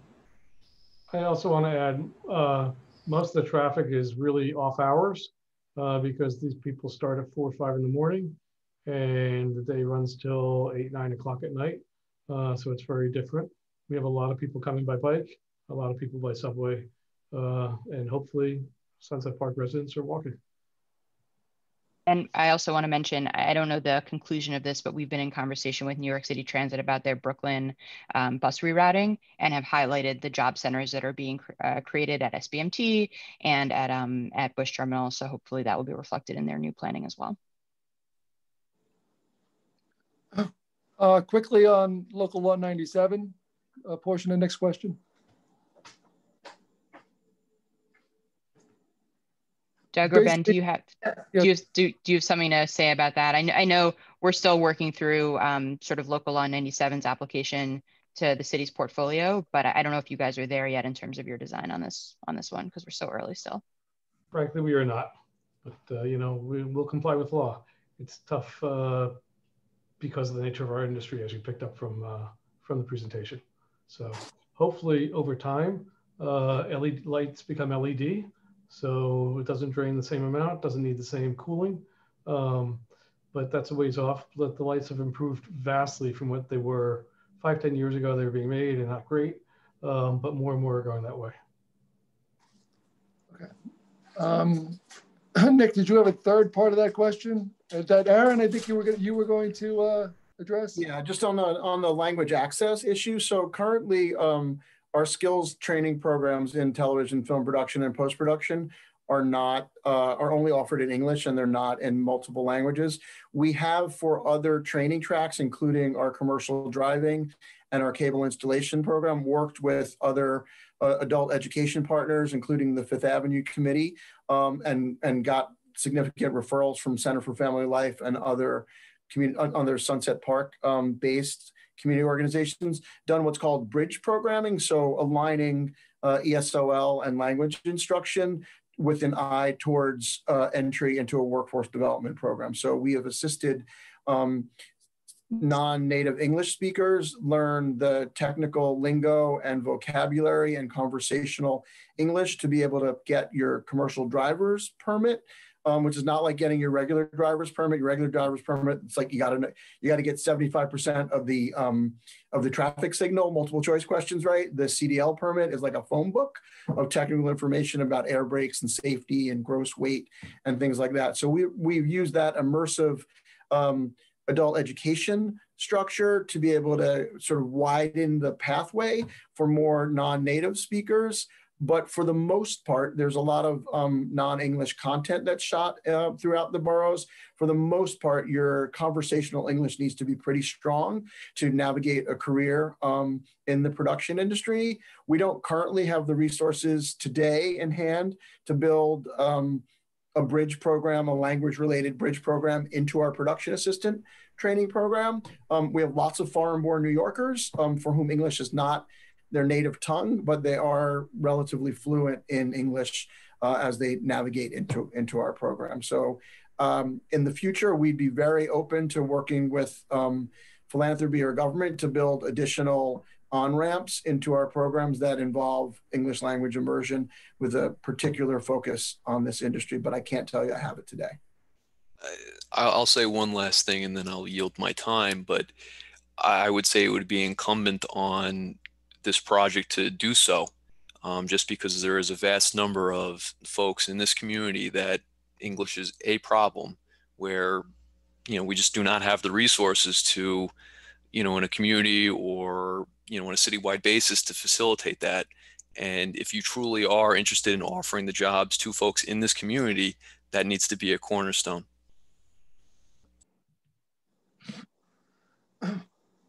Okay. We're gonna go to you, Mr. Loda, and then to John Fontillis, and then Ben Margolis. Thank you. I want to thank the community board for the opportunity to talk tonight. I'm here on behalf of NYU Langone Hospital in Sunset Park. As you know, 4 years ago, NYU Langone Medical Center took over Lutheran Medical Center. And we currently, just so to put in perspective, we currently employ, as of today at least, 4,552 folks in Sunset Park. And we look forward to the opportunity to having, as Doug Steiner said, another 2,200 private sector folks employed in Sunset Park. And we're here today to talk about the fact that, it would be great to see more employment in Sunset Park, especially the commitment that the Steiner organization has said that they're prepared to make. And especially the fact that we're talking about union jobs. And as been discussed, most of what I wanted to talk about has been said already. So I will be very brief and right to the point. The discussion about the types of jobs that we're talking about here, the electricians, the set builders, the carpenters, and the union members. There was talk about IATSE, which is the stagehands, Teamsters, carpenters. Back in the day when we were allowed to go to movies pre-COVID, if you ever stayed to the end of the movie and you saw the rundown that went on and on and on at the end of the movie, hundreds of people that were involved in making movies or at the end of a television show.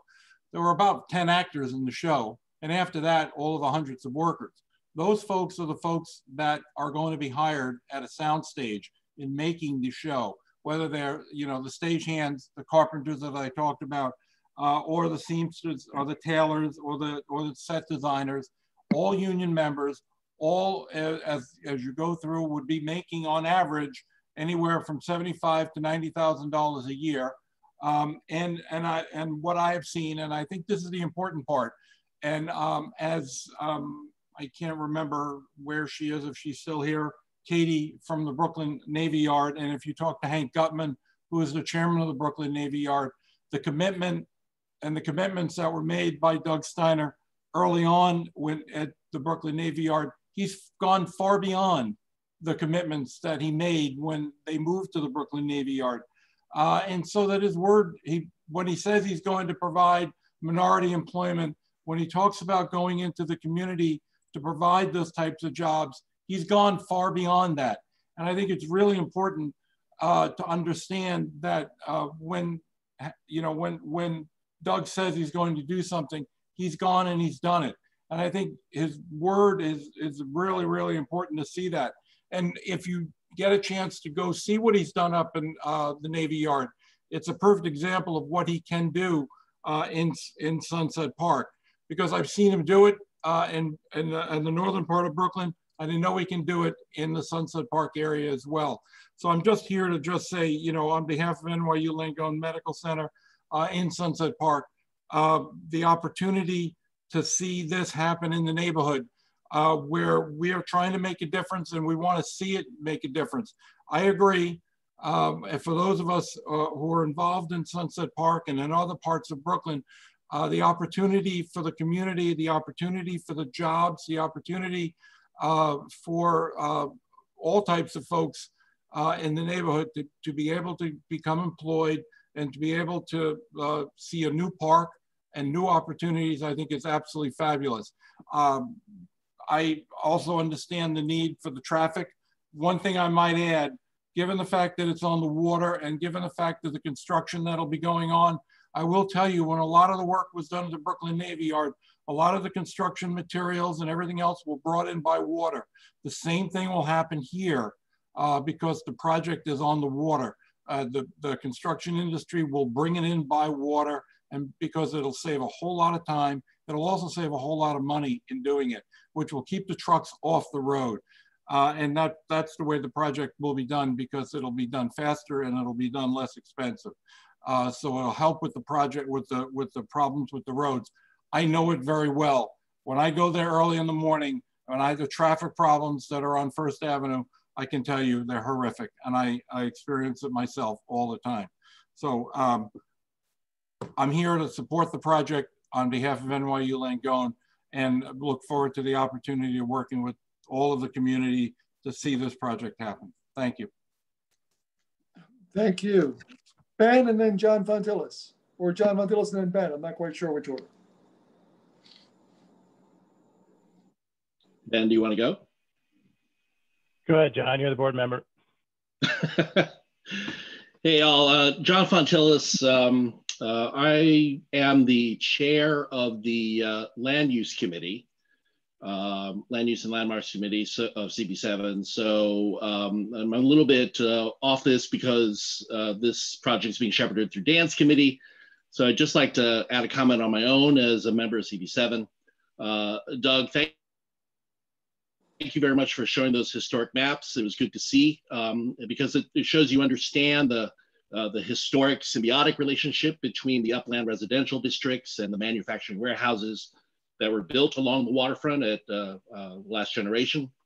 I would hope as the design progresses that there is a consideration for the connection between the upland districts and the downwater districts, and that the design expresses that, perhaps with view corridors down the odd number streets, or maybe a future connection at 44th Street that aligns with the southwest corner of Sunset Park, or along 47th Street. Because I think the physical relationship of these buildings to the water is different than the conditions at the Navy Yard. But I do think that there is a great opportunity to design this complex to enhance the neighborhood's connection to the waterfront. I am a little concerned with the massing, the height and the breadth of the new complex. We certainly don't want a great wall separating Sunset Park from the water. And as you know, it took us 30 years to get to the park constructed. I want to make sure that future generations of Sunset Park know that the park is there and that we can connect visually, physically, and spiritually from the hills to the water. So that's my only comment, no question.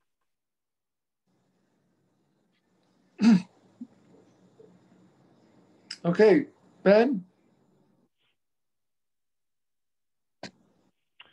Good evening. I hope everyone's staying safe and healthy. I'm Ben Margolis, Executive Director of SBIDC, 42 years based in Sunset Park, supporting industrial employers and their workforce in the Southwest Brooklyn IBZ and through our management of the Workforce One Center at BAT.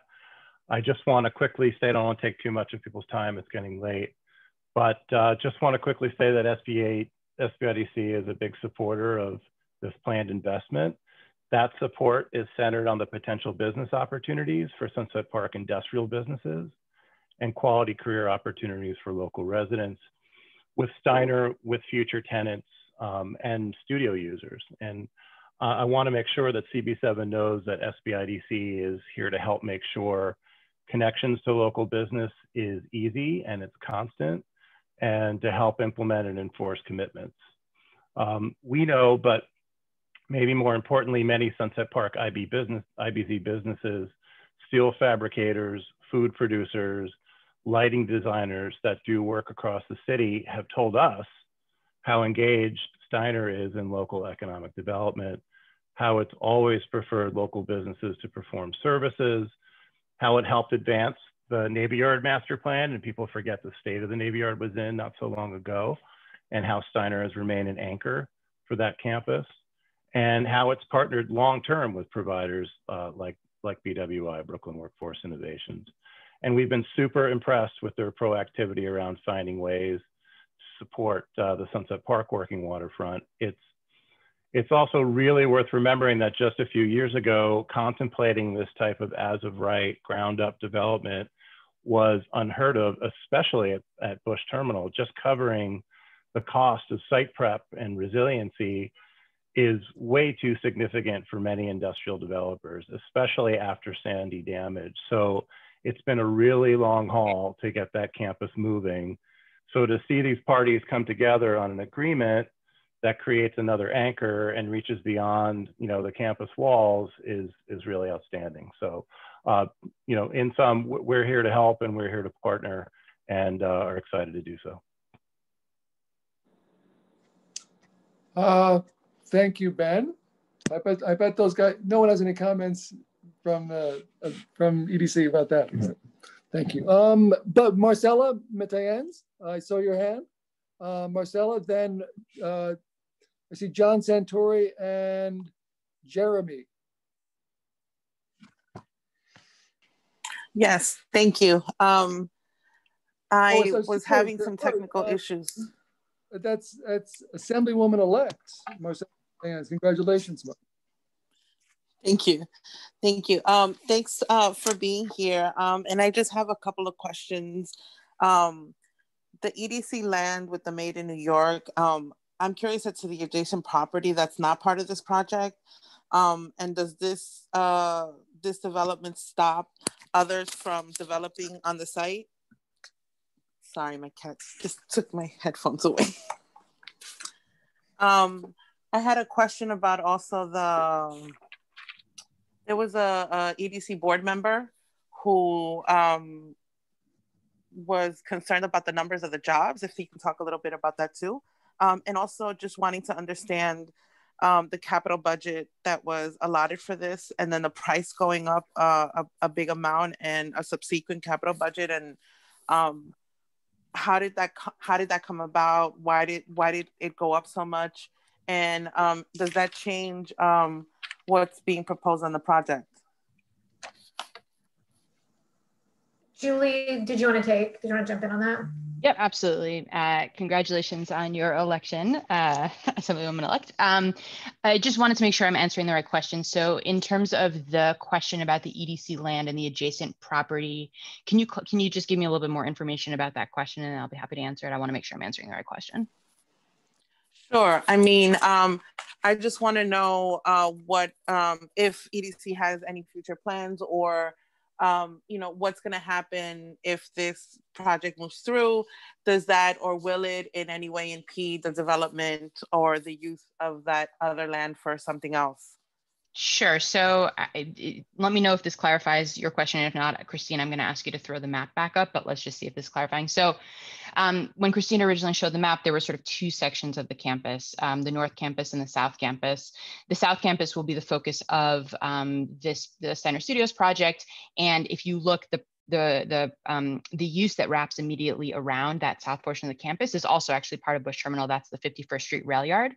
That rail yard will be entirely preserved as a rail yard, and we've been working really closely with the Port Authority to make sure that the rail yard itself is not impacted. And so you'll see that those two things will, oh, thank you, Christine. So maybe Christine, with your cursor, you can just show the area of the rail yard that we're talking about. So that area that is active rail yard right now will remain active rail yard. The area to the south, Christine, if you just go like right there, that portion is actually inactive rail right now and is available for Steiner Studios to develop as a landscaped pedestrian entrance to Bushra McPherce Park. However, we have very strict mechanisms within the lease itself that if the Port Authority at any point and EDC want to reactivate the float bridge area there, that we will be able to reactivate that, and they will revert back to the current south entrance. So I just want to be clear on the areas that are immediately adjacent to the South Campus. Those are either current or future active rail, and those uses will be maintained that way. And it's very important both to EDC and to the Port Authority that remains so, and that will be the case. On the northern portion of the campus, the other investments that Christine had mentioned, there are a number of buildings right now that we are currently investing in. There are certain other buildings like the powerhouse, the remaining portion of the roundhouse, the cafe building, and our pump house that are not currently occupiable. They're either teardowns or significant reinvestments. We are not currently funded to do anything on those sites, and there are no current plans. We have an overall approach to this campus, which will be the Made in New York concept, which is a co-location of film, TV, garment manufacturing, as well as other light industrial. I anticipate that future generations of development on the site would be aligned with those sort of uses, either film, TV, garment, or other light industrial, but we are not currently funded for work on those sites. They're up on our website as development opportunities, but we don't have any specific plans for them. So I think that's a very long way of answering your question, which is to say this development doesn't necessarily preclude additional development. We just we don't have specific plans for those sites that I mentioned at this moment in time. Does that get at your question? The yes. first part? Yes. And speaking of the RPF, is this gonna be, do you know if it's leaning more toward garment or like runway fashion? Oh, garment, absolutely. So our position on this has always been that, Sunset Park is the second highest concentration of garment manufacturing. It's a really important part of the overall fashion ecosystem in New York City, but we have always had a focus here on the manufacturing side, both sort of contract manufacturing, cut and sew, as well as some prototype design, which is, has relationships to designers, but we're really thinking about what types of manufacturing uses can be in this neighborhood. So it's very garment manufacturing focused. And then to your second question, yeah, you're welcome. To the second question about the board member concerned about the numbers, I know that I was the one that gave that presentation, but I'm actually not recalling what the question or the concern was. So if you can let me know what the concern was, I'm happy to answer the question. I just don't, I'm not sure what the reference is. Okay, that's in the chat, Julie? No, I was just, sorry. I was just saying that there's another question. Marcel had asked a three-part question. One was about the uses, yes. One was about the job numbers. And again, I just wanted some clarification to make sure I'm answering the right question. Yes, so on the jobs, it was,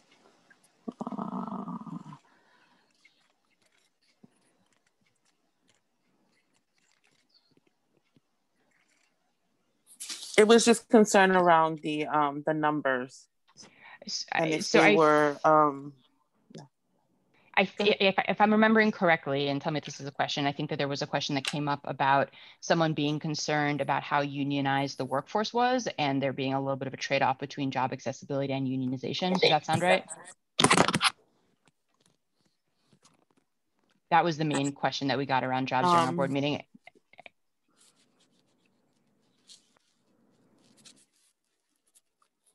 And to that question, I do think that, you know, we've spoken a lot to that today, and I think Aaron did a nice job of that. Obviously, it's, you know, it's hard. We want, you know, good quality union jobs, and we also want to make sure we create pathways to those union jobs. So that is what we're trying to achieve here.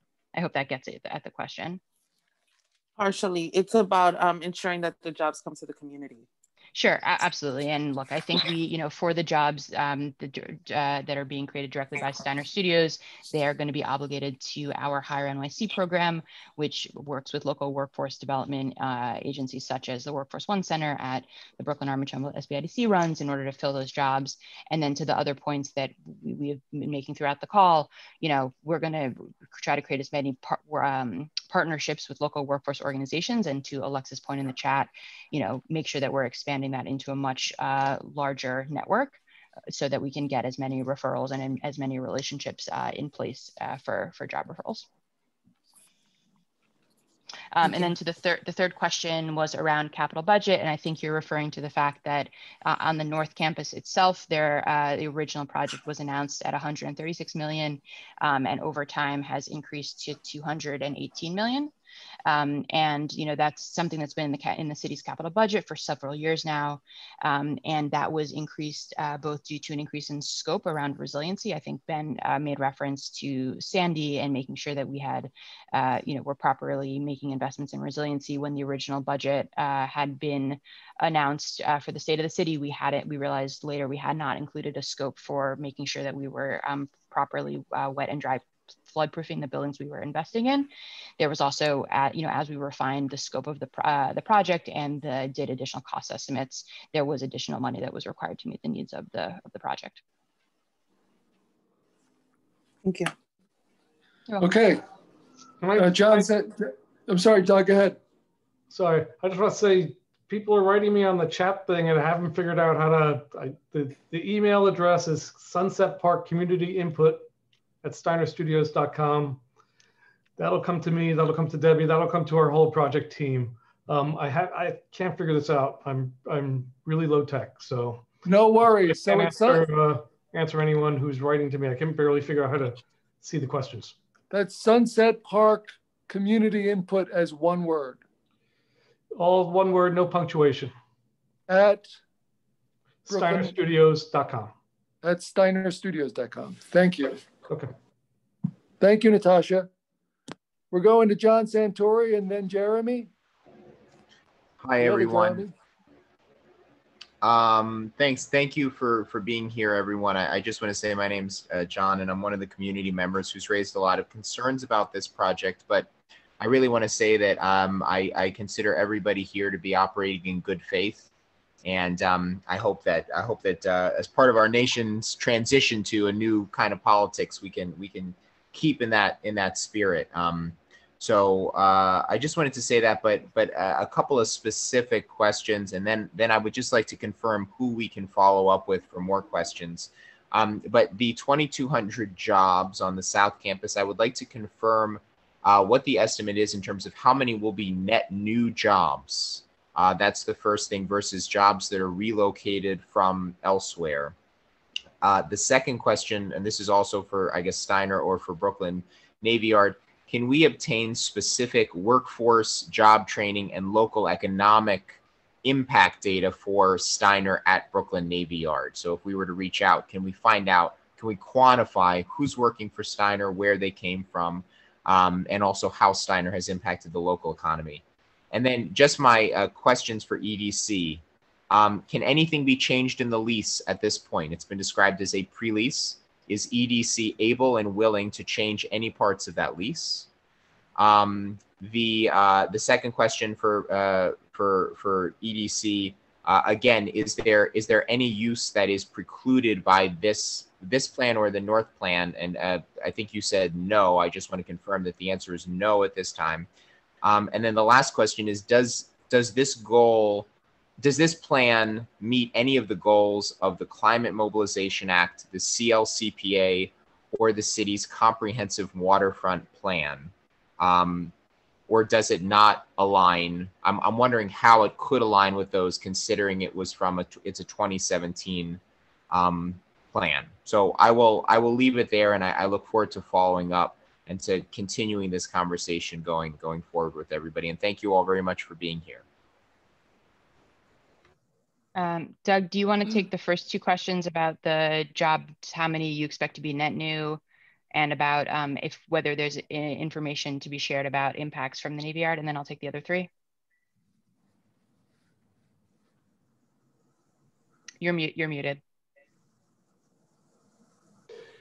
We expect these to be net new jobs. And as far as our impact on the community around Clinton Hill, Vinegar Hill, Fort Greene, South Williamsburg, Myrtle Avenue, there are no studies per se, but if you talk to the businesses there, you'll get a pretty good idea of what positive impact we've had, and we have that experience and to get our numbers from, and as far as the employment is concerned. But in terms of economic studies per se, no. There are studies on the industry itself, and I think, if there's $3.9 billion a year in direct local spending, even some sliver of that is a big sliver. Thanks. So I'll take the questions to come to EDC. So the question about, can anything be changed in the lease? John, is there something specific that you're looking for to be changed in the lease? Well, I certainly don't want to negotiate on behalf of anybody else. So I guess just on principle, if people raised concerns or they wanted something changed in the lease, can it be changed at this point? Got it. So the lease is, we have a very strict procurement process, and that is to make sure that there are no individual interests that are overly heavily weighed, right? So we follow a very strict procurement rule where we set out the goals of the RFP, and then we have to negotiate and make a selection based on that. So that happens. I sound like a broken record because you've heard me say this before, but these leases and these deals are not negotiated in public because, as much as there are, folks with good intentions, we aren't, in order to make sure that we are not doing any sort of conflict of interest, right? Or making sure that we are not overly weighting sort of individual interests. We have a very, very strict procurement rule that we follow on all of our procurements. And so, we do not announce the selections until the leases and the pre-development agreements are finalized. And John, just to clarify, you had mentioned that you heard about a pre-lease. So we have various documents with Steiner. One is a pre-development. We're the pre-development agreement, and we're currently in that pre-development period, but we have a fully negotiated lease that we expect to execute. So there is not an opportunity to change the lease, and that is for very good reason, sort of across the board. That is our policy. We have certain obligations that are sort of legal and also regulatory that we follow in order to do that.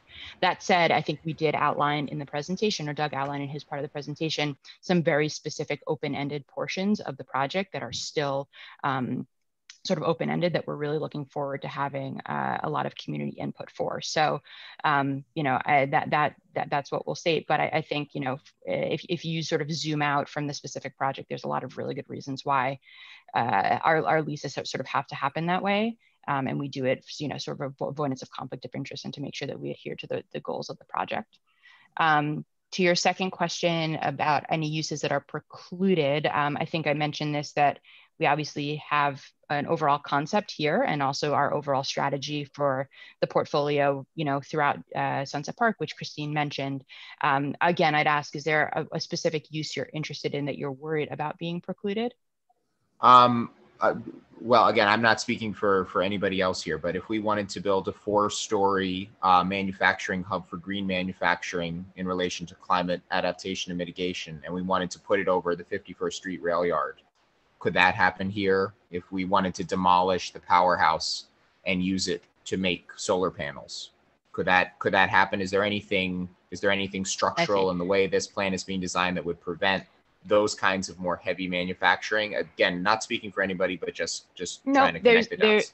There is nothing that is about this plan that precludes that type of thing from happening. I think what I will say to answer sort of this question and the next question that you raised is that, you know, we do manage the 4 properties across the portfolio with under sort of like a similar set of tenanting strategies, but we do think that the Brooklyn Army Terminal is going to be the best focus for green manufacturing, both because of the existing square footage that's available in that building and the focus of green industrial business there, as well as future development opportunities that are available. So for example, it would be more cost effective to build at some of the non-rail yard locations at the Brooklyn Army Terminal than it would to do an overbuild at the rail yard, just as an example, right? You can have a much larger development pad at the Army Terminal than you can at any of the smaller sites that are at Bush. So I hear your point. I think the very short answer to your question is no uses are precluded. But as we think strategically about how to, do the best things at each of the campuses, we do think that the Army Terminal is going to be our best opportunity for both using existing space for green manufacturing, as well as future development potential there. And to your question about the comprehensive waterfront plan, I think as you heard with city planning on the phone a few weeks ago, this project is aligned with the underlying zoning, and so the comprehensive waterfront plan doesn't come into play because it's following the underlying zoning. But does it have anything to do with access to the waterfront as conceived of in the comprehensive waterfront plan? It seems like it's a parallel development project rather than a maritime project or a maritime related project. It doesn't seem, I guess that's my question. Perhaps I'm misunderstanding the comprehensive waterfront plan, but. Yeah, I would say that, it looks for points of view about what's going to happen along the waterfront. This is, even though it's next to the waterfront, it's not actually a waterfront site. And again, I think, there are other opportunities elsewhere in EDC's portfolio for a direct maritime interface, whether it's the float bridge at the 65th Street Rail Yard, a future float bridge at the 51st Street Rail Yard, the properties that we control in Red Hook or elsewhere in Sunset Park. But, this project, this may not be a favorable term, but is an as of right project, and it is going to adhere to all the things that city planning would seek from the site. Thanks, Thank John. you all for your time. I want to move on to Jeremy. Can I say something just in response to one of the questions? Please. Yeah, so Dan Wiley from Congresswoman Velasquez's office. I just want to say some of the questions on the local hiring and local procurement with local small business. I've worked for the Congresswoman for 20 years, and I met Doug Steiner 20 years ago when he was talking about high percentages for local employment and for minority and women-owned business participation in the project he was seeking to develop in the Navy Yard. So in fact, the earliest recollection I have about discussing those things before it was a thing at the Navy Yard was actually Doug Steiner and Steiner Studios. So I just want to put that out there. And the fact that he's expanded 6 times has become such a reality there is kind of like a given. Like, you don't think, in terms of asking for a study of what is your impact, well, he's been there for 20 years. It's kind of hard to gauge impact when you're like part of the ecosystem. However, there are specific projects that you can look at that Steiner has a track record on, most recently with the development of the supermarket, which was kind of a food desert in that neck of the woods, with high goals and achievement on procurement, participation. So you can kind of look at the development of that Admiral's Row as the most recent example of what Steiner's done in terms of developing something there. So I just want to put that out there that you could look at very specific things, but they've been in the community so long, they're kind of like embedded. But he was talking about this stuff way before it was even something that the Navy Yard had such a good track record on. Now the Navy Yard has a great track record on all these things, but he was really a pioneer in the Navy Yard in having that be on the forefront. So I understand everybody's concerned about wanting to have things guaranteed. And I think EDC has done a pretty good job of baking things into the lease with mechanisms, which is something that folks are all, the coalition I know is always talking about mechanisms that we want to see. So I think those are good that are in there, but I just want to say besides the mechanisms, you do have someone who has dedicated much of his life to those goals that we all talk about. So I just want to put that out there. And the other thing on the design in the waterfront site is that Steiner's been expanding in the Navy Yard and actually is using the Naval Hospital as part of its contextual kind of outdoor film set to be able to utilize. So they have a good track record on historic preservation. So I would just encourage that something like that could be fostered with parts of the waterfront that could be film sites before they're further developed, because we got plenty of decay on the waterfront, which we don't want to see. But at the same time, there could be a stepping stone there. I think of an example of a schoolyard where a film studio came in to a blacktop asphalt place on the Lower East Side that had nothing. They did a film about a community garden, and then voila, after the film was done, they took away, but the community saw that, and then they actually created a community garden after the film did it. So I think there's maybe some synergies that could happen with the waterfront as well, but I think there's time for that. Thanks. Thank you, Dan. Thank you. I have Jeremy waiting. Yeah, Dan Murphy, there was the Assemblywoman had a question in the chat that I didn't see when I was speaking before. Do you mind if I just respond to that, and then we can, Jeremy? So the question was about whether if the lease has not been signed and if EDC can change the lease. The answer is yeah, we could renegotiate terms with Steiner. Okay. But they would probably renegotiate terms with us as well. I would say we like to think that our word is our bond, and when we sign the deal, that's it. And we're not here to retrade, as I think a lot of people who do deals with the city, whether it's EDC or in some other capacity, have perfected the art of going back for changing the deal. That is not our thing. But as John alluded to before, we're talking about good faith. And good faith means you sign a deal, you negotiate for 2 years, you sign a deal, that's the deal. And good faith, that's good faith. Yeah, I second that. And I also, our board did approve it. Obviously, if there are things on the margins, but we don't expect to renegotiate the lease at this point. Okay, great.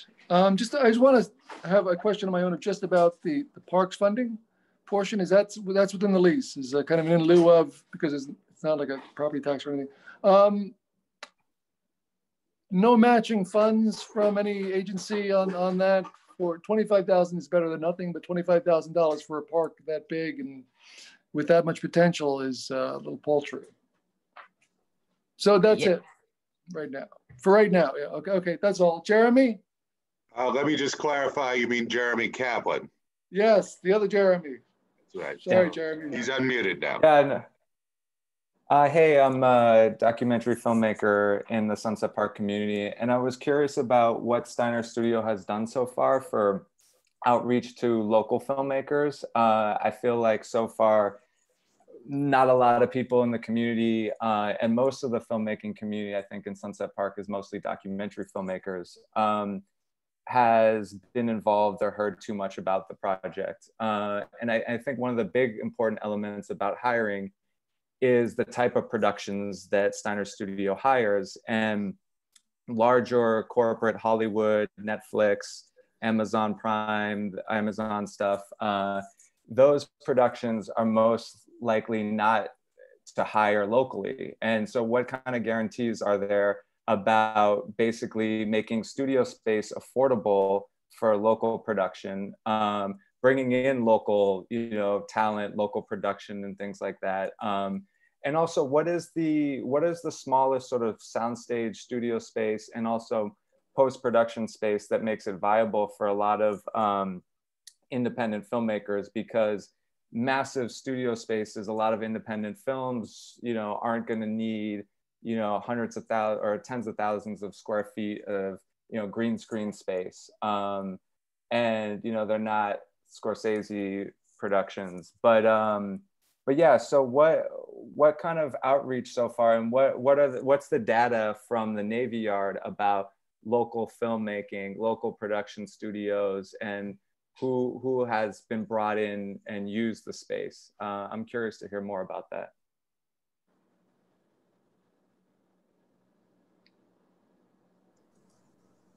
Doug or Julie?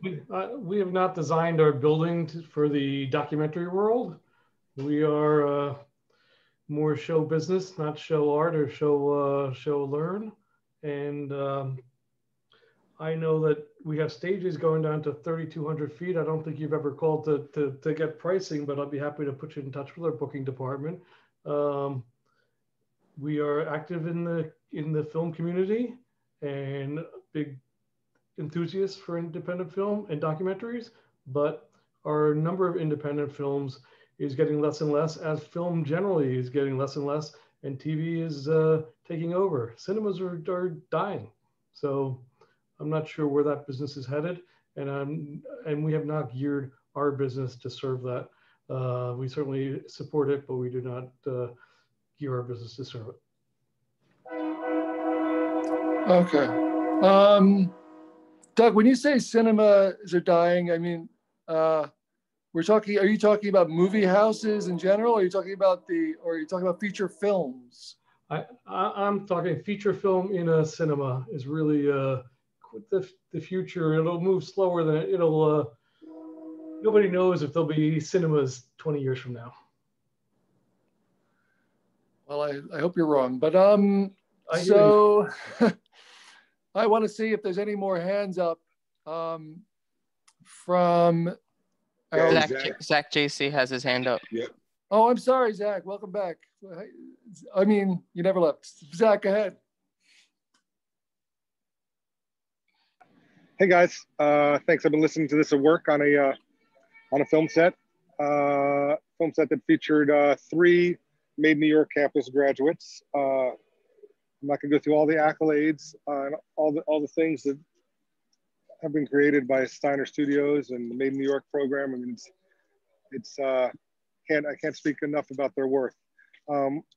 Jeremy's points that he just brought up, the majority of the film industry that lives in Sunset Park are not documentary filmmakers.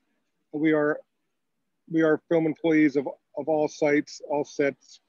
We are Local 52 members. We are 817 members. We are Local 600 members. Some documentary filmmakers. And there has been community outreach, as has been pointed out, and we've been involved with this, and we've been talking about this, and this is a great project. It's going to bring the businesses around the facility are going to benefit. I know there's a Benjamin Moore store on 2nd Avenue that is going to have more business than they ever imagined that they're going to have. Lumber yards, pizza places, car services. I mean, the amount of money that a film set spends there's not a more frivolous business. There's not a more diverse business in this city. There's not a more frivolous business. This is a great project. I'm glad it's moving forward. And I congratulate Steiner Studios on getting this bid. I'd like to also comment on the trucking and the parking.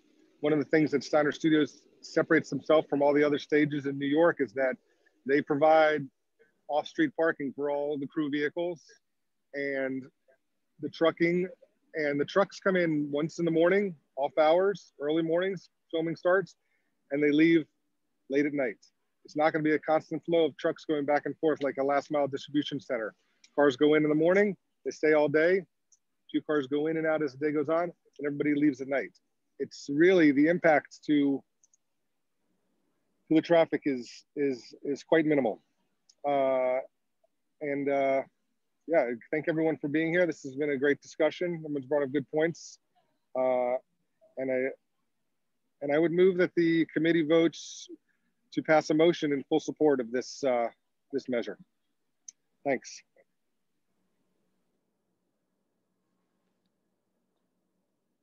Thank you, Zach.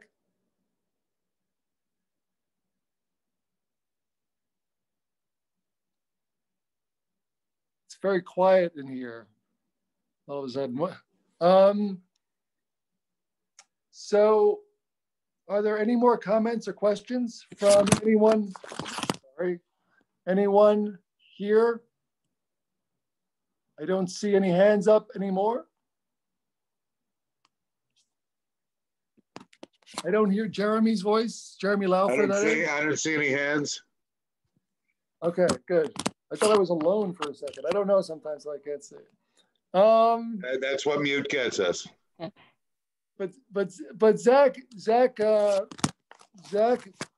mentioned a resolution or a recommendation from the committee to the board to support the project. I would say if that's seconded by somebody else on the committee, that I don't know if the committee needs to have a second, but if someone does want to second it and support it, I would only say that Justin seconds. Yeah, I'll second it. I would only say that we have that incorporated into any letter of support for this are the questions brought up about workforce development, about the environmental impact of it, to traffic studies, to everything that was said. And there was a lot said tonight, that we have that in a resolution that says that, yes, we are in support of this. And given the following issues raised by the committee members and members of the public at the meeting. So anyone? Hey, Dan, can I just add something to this? Because I think the other thing that I feel really strongly that we should codify is something that Nick sort of brought up, and I don't want us to gloss over that.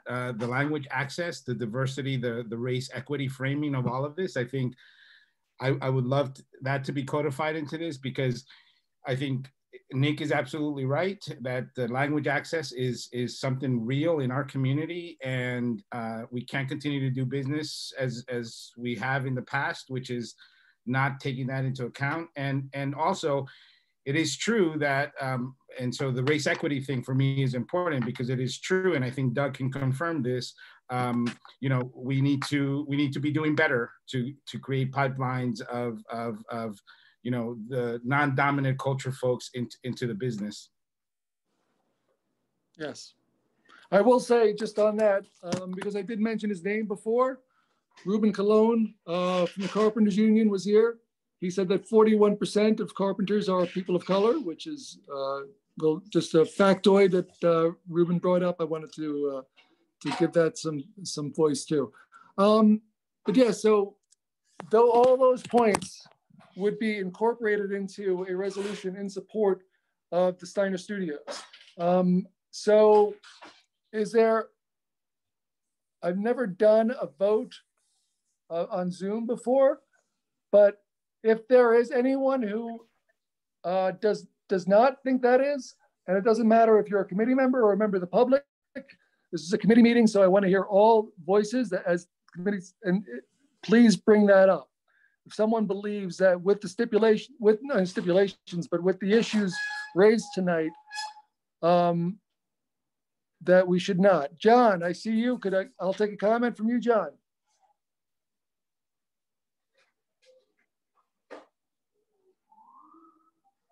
So I just want to say briefly, I certainly respect Zach JC's opinion as a long-term member of the film community.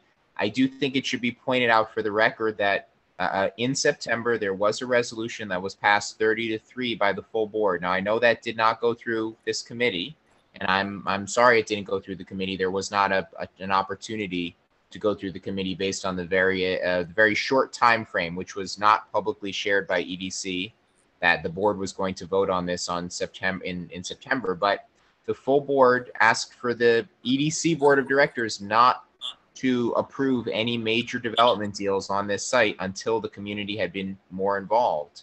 So I just want to bring that up. In my mind, that resolution contradicts a resolution of support. There was a tremendous amount of new information presented this evening, and I would remind the board that this is only the third time in 3.5 years that Community Board 7 has discussed this project. So again, I understand support, but I believe a resolution contradicts the resolution in September. At the very least, I think that any resolution passed by this committee would acknowledge previous concerns expressed by the overwhelming majority of board members. So I'll leave it at that. Okay. Anyone want to comment on that? Yeah, I'd like to comment. Zach. Yes, that vote was passed. That was to discuss this more, and I wholly believe that this satisfies that, and we should move forward with this resolution.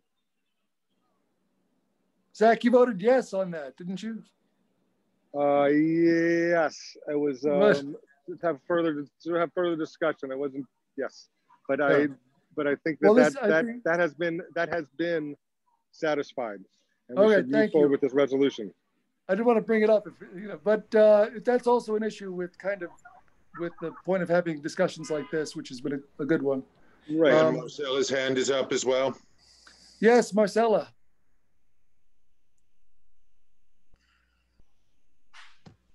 Yeah, I think there's still a lot of questions around the project, and there was a request in the past to kind of bring this more to the community. I understand that this could seem like an attempt of us trying to bring more community folks involved, but the truth is not everyone has the time or the capacity to join a Zoom meeting. So I'm asking that we consider just having some more time to give to the community. I didn't bring up the resolution, but I would only say this. I mean, not everyone has, and this is me sounding like a broken record. Not everyone has the time or capacity to be on a Zoom meeting. That's why we're here. That's why we volunteer to come and serve on a community board and hash out these issues. Hopefully with all the concern and knowledge that we bring as board members. That's why we're here. So I'll just say that, and we're not going to. That would be a pretty impressive Zoom meeting if we had everybody who would probably needed to be on a call like this, or the maximum feasible amount of people on a meeting like this. But that's why we exist. That's why this is a representative body. Nick, did you want to say something, or someone else? Yes. I do. Oh, sorry. Just very briefly, I think I can be in support of this. However, my main concern is EDC being forthcoming with the information that we've mentioned in this meeting, where, based on what we've discussed, this all seems very positive for the neighborhood in terms of jobs. However, I am concerned about getting the information out, considering the multiple efforts by the community board, in multiple letters, even the most recent letter, which was returned by EDC to us, which was essentially not answering any of the questions addressed and was pretty much just a glossing over of what the project is. So predicated upon EDC being forthcoming with the information that we've stated here, I can be in support. So then can I say just one last thing about what's some of the stuff that's happening that's being brought up now? Look, here's the reality. This project is not something that needs our approval, right? This project is something that is happening. It's not like it's going to happen. It's happening now. And so, given that context, maybe we have one more public sort of hearing of this, or some public meeting, right? And I'll ask, folks who feel very strongly about more community engagement to help us do the outreach, and to say that we're going to have one more. We're going to have other people, weigh in and listen to the information, and then we can move on putting forward a letter of support. Again, I just don't know that we need to have this intense battle right now, as if like whether or not we do it in this moment or in 2 weeks or in a month, somehow the project is going to go away or it's going to fall apart. This project is moving. I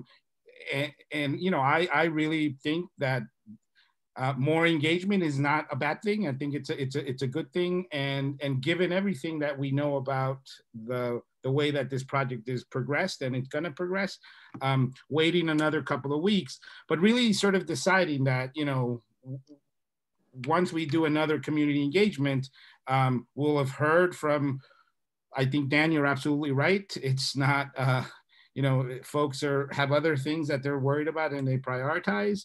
And so, I guess what I'm saying is we draw the line at, okay, one more engagement, let's hear more perspectives, and then we can move forward. Anyone else?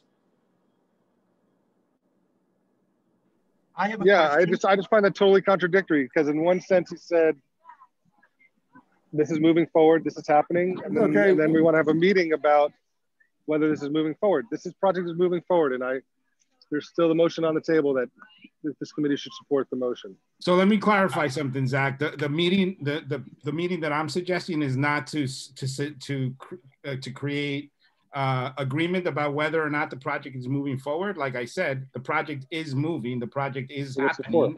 My suggestion is just to get more people to be heard and to be engaged. That's it. And I think, I'm not suggesting that we predicate any support of the project on another meeting. I'm just saying that let's just create another opportunity for people to hear about it. I'll tell you what. Jeremy, could you tell me how many, because we haven't worked this out, and I kind of like the idea of having all board members at committee meetings vote at a committee. There's a way to do that. Yeah. I have a quick question, Dan. Suspend the bylaws. Who's that? John Johnston. Yes, John. Hi. I know John, I know we went over this in the meeting, but Mr. Steiner, how many jobs are being created as a result of this project? Estimated? Construction, 1,800 jobs. Doing operations, 2,200 jobs. And what is the tax revenue estimated to be generated as a result of this project? I cannot tell you offhand, but the project makes money for the state, and the city makes money hand over fist because the tax credit is at the state level. And on a cash flow basis, the money has to be spent. It's audited by the state. And about 2 or 3 years later, for $1.20 of economic impact, the state writes a check for $1. The city gets the benefit of that because the city's not writing the dollar. So really it's a huge return for the city. And that local spending of $3.9 billion is irrespective of that. And the entire community is going to benefit from that. I don't need a study to know that. I've been in business for 37 years. The longer I'm in business, the more I think it's not the deal you're evaluating, it's the person. Evaluate me. I'm good to my word, and I try to be scrupulously honest, and I'm sincere in my commitment to do the right thing. I can see that. And EDC, what is the present unemployment rate in New York City? I don't know it off the top of my head, but it's significant. Significantly higher than it was pre-COVID. And what is the present budget deficit with the city of New York? Almost $9 billion. I mean, I don't know why we're not giving Doug Steiner and EDC a ticket tape parade down 3rd Avenue. We need the revenue. We need the jobs. I don't know what's the problem anymore. The city. John, thanks. To answer one of your questions, the sanitation budget has been cut significantly, so we can't hold a ticket tape parade because the cleanup would be untenable. But your other points are taken. I would like to do this. I would like to just get the committee members, get back to Jeremy Laufer, committee members to vote on the resolution as stated by Zach, seconded by Justin, that with the issues raised tonight about everything from workforce development to multilingual training and traffic conditions being addressed, that we support also the focus on racial and gender equity. And yes, and please, and also, by the way, if you have something that you raised tonight that you think might be lost, please send it to Jeremy, copy me, Cesar, and so that any of these issues could be put into any resolution. I would like to say that, Jeremy, back to you, that we have committee members and also board members vote on this resolution and the recommendation from the committee to pass the resolution by the full board. So Dan, you're saying all board members? All board members should be allowed to do this. Yeah, we haven't. I don't believe we have clarity on that. And we're having. I know we're having internal discussions on bylaws, but as of right now, this is what we usually do. So we're going to stick to that. Okay. All right. Okay. So board members, when I call your name, please unmute yourself to vote. A yes vote supports Zach's motion with the other issues that Dan and others have discussed. A no vote is against the motion, and an abstention counts as no vote. So Jose Alaman, Grisel Amador. Wait, are they here even? I have to call everybody if it's open to everybody. I don't think they're here. No, so I'm going to go as fast as I can. Alexa Aviles. Nicholas Azadian. Yes. Joan Body. Stacy Boyd. Yes. Gladys Bruno. Anita Bullen. Oh, I'm sorry. Anita's no longer a board member. Jalixa Camposano. Joseph Canali. Danny Chen. Justin Collins. Yes. Beatrice DeSapio. David Estrada. Cynthia Felix. Yes. John Fontillis. Yes. Kin Fung. John Garcia. Oh, I'm sorry. Did I miss somebody? No, you did not. Fung. John Garcia. Anthony Giglio. Cynthia Gonzalez. Hector Gonzalez. Kenny Guan. Zach Jacey. Yes. John Johnston. Yes. Excuse me, Jeremy. Hector Gonzalez said yes in the chat. Okay, I see it myself. Thank you, Hector. Beverly Kleiman. Wyco. Barbara Lee. Beverly said yes. I'm sorry? Beverly said yes, she was muted. Oh, okay, thank you. Wyco. Barbara Lee. Christina Lim. Jimmy Lee. Yes. Paul Mack. Antoinette Martinez. Aurelis Martinez. Lynn Massimo. Marilyn Melman. Marcela Matenis. Abstain. I'm sorry? Marcela, Abstain. Abstain. Dan Murphy. Yes. Gloria Rodriguez Novoa. Julio Pena. Yes. Rovika Rajkishan. Karen Rolnick. Patricia Ruiz. Yes. Sam Sierra. Yes. Brian Slater. Victor Swinton. Yes. Victor Swinton? Yes.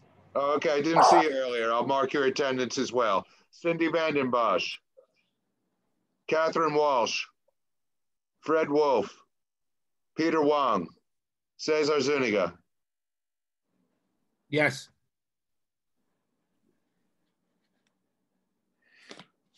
That was the longest committee vote I've ever heard. 16 yeses, 0 noes, 1 abstention. Motion carries. Okay, which means the motion carries just to recommend it to the full board. Right, and it'll go to a vote next week. Okay. Dan, can I just make one more comment here, just before we go? Absolutely, absolutely. Let me just be clear. The notion that we want jobs and we want more community input are not mutually exclusive. So all of these comments about let's stop with the anti-job stuff are irrelevant and are not true. No one is fighting against jobs. What we are saying, and again, not mutually exclusive, is that we want more community engagement. And if you have a problem with more community engagement, then you need to think about that a little bit. And so to be very clear, not mutually exclusive, to want jobs and to want more community engagement.